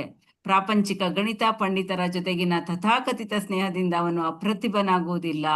ವ್ಯಕ್ತಿಯು ದಾಸಭಾವದಲ್ಲಿ ಕೃಷ್ಣನಿಂದ ಆಕರ್ಷಿತನಾದರೆ ಹೀನ ದಿಸೆಗೆ ಸಂದಿರುವ ಐಹಿಕ ಬಾಳಿನಲ್ಲಿದ್ದುಕೊಂಡು ಹಾಗೂ ಮುಂದೆಂದೂ ಪ್ರಭುವಾಗುವ ಹುಸಿ ಆಸೆಯಿಂದ ಭೌತಿಕ ಶರೀರದ ಸೇವೆ ಮಾಡುವ ಪ್ರಮೇಯ ಮುಂದೆಂದು ಅವನಿಗಿರುವುದಿಲ್ಲ. ಯಾವಾಗ ಅವನಿಗೆ ದಾಸ್ಯ ಭಾವ ಬಂದ್ಬಿಡ್ತೋ, ನಾನು ಭಕ್ತರ ಮನೆಯ ದಾಸಾನುದಾಸ ಅನ್ನುವಂತಹ ಮನಸ್ಥಿತಿ ಬರುತ್ತೋ ಆಗ ಅವನಿಗೆ ನಾನು ಈ ಒಂದು ಒಡೆಯ, ಈ ಪ್ರಕೃತಿ ಮೂರ್ತಿಗೆ ನಾನು ಒಡೆಯ, ಈ ಒಂದು ವಸ್ತುವಿಗೆ ನಾನು ಒಡೆಯ, ನಾನು ಯಜಮಾನ ಅನ್ನುವಂತಹ ಮನಸ್ಥಿತಿ ಅವನಿಗೆ ಹೊರಟೋಗ್ಬಿಡುತ್ತೆ. ಕೃಷ್ಣನ ಮಹಿಮೆಯನ್ನು ಶಾಂತರಸ ಭಾವದಲ್ಲಿ ಕಾಣುವ ವ್ಯಕ್ತಿಯು ತಥಾಕಥಿತ ಮಾಯಾವಾದಿ ಅಥವಾ ಶೂನ್ಯವಾದಿ ತತ್ವಗಳಲ್ಲಿ ಪರಿಹಾರ ಕಾಣ ಹೋಗುವುದಿಲ್ಲ. ಈ ಮಾಯಾವಾದಿ ಮತ್ತು ಶೂನ್ಯವಾದಿಗಳಲ್ಲಿ ಭಗವಂತನನ್ನ ಅರ್ಥ ಮಾಡ್ಕೊಳ್ಳೋದಕ್ಕೆ ಅವರಿಗೆ ಸಾಧ್ಯ ಆಗೋದಿಲ್ಲ, ಮತ್ತೆ ಅವರ ಸಮಸ್ಯೆಗಳಿಗೂ ಕೂಡ ಪರಿಹಾರ ಸಿಗೋದಿಲ್ಲ. ಒಬ್ಬ ವ್ಯಕ್ತಿಯು ಕೃಷ್ಣನ ದಿವ್ಯ ಸ್ವಭಾವದಿಂದ ಆಕರ್ಷಿತನಾಗದಿದ್ದರೆ ಅಂತಹ ವ್ಯಕ್ತಿಯು ಐಹಿಕ ಸುಖಭೋಗಗಳಿಂದ ಆಕರ್ಷಿತನಾಗುವುದು ನಿಶ್ಚಯ. ಎಲ್ಲಿ ತನಕ ಅವನು ಭಗವಂತನ ಒಂದು ದಿವ್ಯ ಸ್ವಭಾವಕ್ಕೆ ಅವನು ಭಕ್ತಿ ಸೇವೆಯನ್ನ ಮಾಡೋದಿಲ್ವೋ, ಭಗವಂತನಿಗೆ ಆಕರ್ಷಿತನಾಗೋದಿಲ್ವೋ, ಆಗ ಅವನು ಯಾವ್ದ್ರಲ್ಲಾರು ಒಂದಕ್ಕಾದ್ರೂ ಅವನು ಆಕರ್ಷಿತನಾಗ್ಬೇಕಲ್ವಾ. ಆಗೇನಾಗ್ತಾನೆ, ಅವನು ಈ ಭೌತಿಕ ಜಗತ್ತಿನ ಸುಖಭೋಗಗಳಿಗೆ ಅವನು ಆಕರ್ಷಿತನಾಗ್ತಾನೆ. ವ್ಯಕ್ತಿ ಇಲ್ಲ ಆಧ್ಯಾತ್ಮಿಕವಾಗಿ ಭಗವಂತನಿಗೆ ಆಕರ್ಷಿತನಾಗ್ಬೇಕು, ಅವನಿಗೆ ಆಗ ಮೋಕ್ಷ ಸಿಗುತ್ತೆ.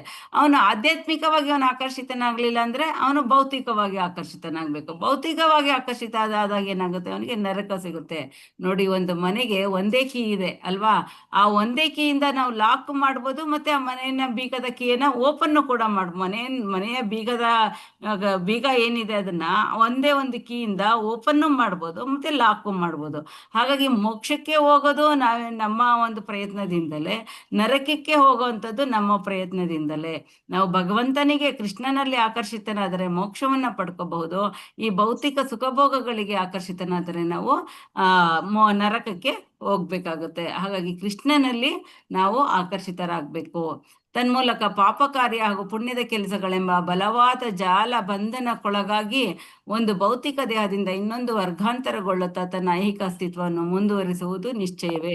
ಅವನೇನಾದ್ರೂ ಈ ಭೌತಿಕದಲ್ಲೇ ಅವನು ಮುಂದುವರ್ಸ್ಕೊಂಡೋದ್ರೆ, ಈ ಐಹಿಕ ಸುಖಭೋಗಗಳಿಗೆ ಅವನು ಅಂಟ್ಕೊಂಡಿದ್ದೆ ಆದ್ರೆ ಅವನೇನ್ ಮಾಡ್ಬೇಕಾಗುತ್ತೆ, ಒಂದು ದೇಹದಿಂದ ಇನ್ನೊಂದು ದೇಹಕ್ಕೆ ಅವನು ವರ್ಗಾಯಿಸ್ತಾ ಇರ್ತಾನೆ. ಅವನು ಒಳ್ಳೆಯ ಪುಣ್ಯ ಕೆಲಸಗಳನ್ನ ಮಾಡಿದ್ರೆ ಒಳ್ಳೆಯ ದೇವತೆಯ ದೇಹ ಸಿಗುತ್ತೆ, ಅಥವಾ ಒಳ್ಳೆಯ ಮನುಷ್ಯರ ದೇಹ ಸಿಗುತ್ತೆ. ಅವನು ಪಾಪಕರ್ಮಗಳನ್ನ ಮಾಡಿದ್ರೆ ಸಸ್ಯಗಳು, ಪ್ರಾಣಿಗಳು, ಪಕ್ಷಿಗಳು ಇಂತಹ ಜನ್ಮ ಸಿಗುತ್ತೆ. ಈ ರೀತಿಯಲ್ಲಿ ಅವನ ಜನ್ಮ ಪುನರಪಿ ಜನನಂ ಪುನರಪಿ ಮರಣಂ ಈ ರೀತಿಯಲ್ಲಿ ಹೋಗ್ತಾ ಇರುತ್ತೆ. ಕೃಷ್ಣ ಪ್ರಜ್ಞಾವಂತನಾದಲ್ಲಿ ಮಾತ್ರ ಒಬ್ಬ ವ್ಯಕ್ತಿಯು ಬದುಕಿನ ಪರಮ ಸಿದ್ಧಿಯನ್ನು ಗಳಿಸಬಹುದು. ಯಾರು ಕೃಷ್ಣ ಪ್ರಜ್ಞೆಗೆ ಬರ್ತಾರೋ ಅವರು ಮಾತ್ರ ಭಗವಂತನ ಒಂದು ಭಕ್ತಿ ಸೇವೆಯನ್ನ ಮಾಡ್ಬೋದು. ಆ ಮೂಲಕ ತಮ್ಮ ಕರ್ಮಗಳನ್ನ ನಾಶ ಮಾಡ್ಕೋಬಹುದು.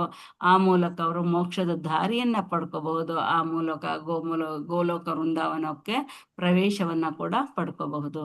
ಇದು ಜ್ಞಾನ. ಈ ಜ್ಞಾನವನ್ನ ಸರಿಯಾದ ರೀತಿಯಲ್ಲಿ ವ್ಯಕ್ತಿ ಅರ್ಥ ಮಾಡ್ಕೊಂಡ್ರೆ ಅವನಲ್ಲಿರುವ ಅವಿದ್ಯೆಯನ್ನ ಇದು ತೆಗೆದಾಕುತ್ತೆ. ಯಾವಾಗ ಅವಿದ್ಯೆ ನಮ್ಮಲ್ಲಿ ಅಜ್ಞಾನ ಇದು ನಾಶ ಆಗುತ್ತೋ ಆಗ ಜ್ಞಾನವೆಂಬ ಬೆಳಕು ನಮ್ಮ ಹೃದಯದಲ್ಲಿ ಬರುತ್ತೆ. ಯಾವಾಗ ಜ್ಞಾನ ಬರುತ್ತೋ ಬೆಳಕು, ಏಕೆಂದ್ರೆ ಸೂರ್ಯ ಇದ್ದಾಗ ಯಾವುದೇ ಅಲ್ಲಿ ಕತ್ಲೆ ಇರೋದಕ್ಕೆ ಸಾಧ್ಯ ಇಲ್ಲ. ಹಾಗೆ ಕೃಷ್ಣನೆಂಬ ಸೂರ್ಯ ನಮ್ಮ ಬದುಕಿಗೆ ಬಂದಾಗ ನಮ್ಮ ಜೀವನದ ಎಲ್ಲ ಅಂಧಕಾರಗಳು ಕೂಡ ನಾಶ ಆಗ್ತಾ ಹೋಗುತ್ತೆ. ಹರೇ ಕೃಷ್ಣ. ಹರೇ ಕೃಷ್ಣ. ಪ್ರಶ್ನೆ ಇದೆಯಾ? ಹರೇ ಕೃಷ್ಣ. ಧನ್ಯವಾದಗಳು ಮಾತಾಜಿ. ಧನ್ಯವಾದಗಳು ಮಾತಾಜಿ. ಧನ್ಯವಾದಗಳು ಮಾತಾಜಿ. ಧನ್ಯವಾದಗಳು ಮಾತಾಜಿ. ಧನ್ಯವಾದಗಳು ಮಾತಾಜಿ. ಹರೇ ಕೃಷ್ಣ. ಹರೇ ಕೃಷ್ಣ ಮಾತಾಜಿ. ಧನ್ಯವಾದಗಳು ಮಾತಾಜಿ. ಹರೇ ಕೃಷ್ಣ ಮಾತಾಜಿ. ಧನ್ಯವಾದಗಳು. ಹರೇ ಕೃಷ್ಣ. ಧನ್ಯವಾದಗಳು. ಹರೇ ಕೃಷ್ಣ ಮಾತಾಜಿ. ಧನ್ಯವಾದಗಳು. ಹರೇ ಕೃಷ್ಣ ಮಾತಾಜಿ ಅವರೇ. ವೈಷ್ಣವಿಗೆ ಹರೇ ಕೃಷ್ಣ. ಕೋಟಿ ವೈಷ್ಣವರಿಂದ ಕಿ ಜೈ. ನಾಮಾಚಾರ್ಯ ಹರಿದಾಸ್ ಠಾಕೂರ್ ಕಿ ಜೈ. ಭಗವದ್ಗೀತಾ ಗ್ರಂಥರಾಜ್ ಕಿ ಜೈ. ಹರೇ ಕೃಷ್ಣ. ಧನ್ಯವಾದಗಳು ಎಲ್ಲರಿಗೂ. ಧನ್ಯವಾದಗಳು. ಧನ್ಯವಾದ ಮಾತಾಜಿ. ಧನ್ಯವಾದಗಳು ಮಾತಾಜಿ. ಧನ್ಯವಾದಗಳು. ಹರೇ ಕೃಷ್ಣ. ಧನ್ಯವಾದಗಳು. ಮಾತಾಜಿ ಅಟೆಂಡೆನ್ಸ್ ಇಲ್ವಾ? ಹಾಕಿದಾರಲ್ಲ, ಹಾಕಿದಾರ ನಾನು ನೋಡಿ. ಒಂದ್ಸಲಿ ಹಾಕ್ತೆ, ಮತ್ತೊಂದ್ಸಲಿ ಹಾಕ್ತೀನಿ. ಹಾಕಿದ್ದಾರೆ ಮಾತಾಜಿ. ಹಾಕಿದೀನಿ, 3 ಸಲಿ ಹಾಕಿದ್ವಿ. 3 ಸರಿ ಹಾಕಿದ್ದಾರೆ ಮಾತಾಜಿ. ಅವ್ರು ಈಗ ಬಂದ್ರೆ ಗೊತ್ತಿಲ್ಲ. ಹಾಕಿದ್ರ ಅಟೆಂಡೆನ್ಸ್? ಹರೇ ಕೃಷ್ಣ. ಹಾಕಿದ್ರಿ ಮಾತಾಜಿ. ಎಂಡ್ ಮಾಡ್ಬೋದಾ? ಹರೇ ಕೃಷ್ಣ. ಹರೇ ಕೃಷ್ಣ. ಹರೇ ಕೃಷ್ಣ ಮಾತಾಜಿ. ಧನ್ಯವಾದಗಳು. ಧನ್ಯವಾದಗಳು ಮಾತಾಜಿ. ಹರೇ ಕೃಷ್ಣ.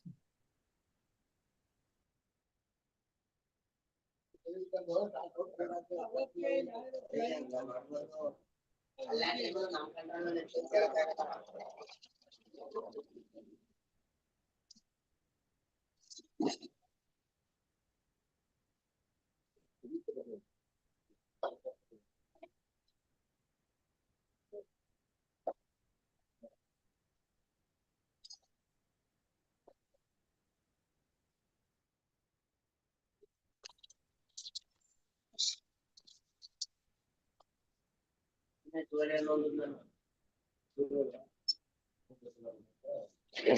ಕೃಷ್ಣ ಮಾತಾಜಿ. ಆಯ್ತು ಮಾತಾಜಿ, ಧನ್ಯವಾದಗಳು ಮಾತಾಜಿ.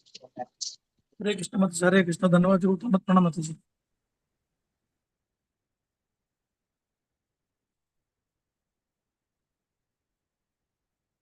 ಆಗ್ಬೇಡಿ ಮಾತಾಜಿನೇ ಹೋಸ್ಟ್ ಇದ್ದಾರೆ. ಧನ್ಯವಾದಗಳು.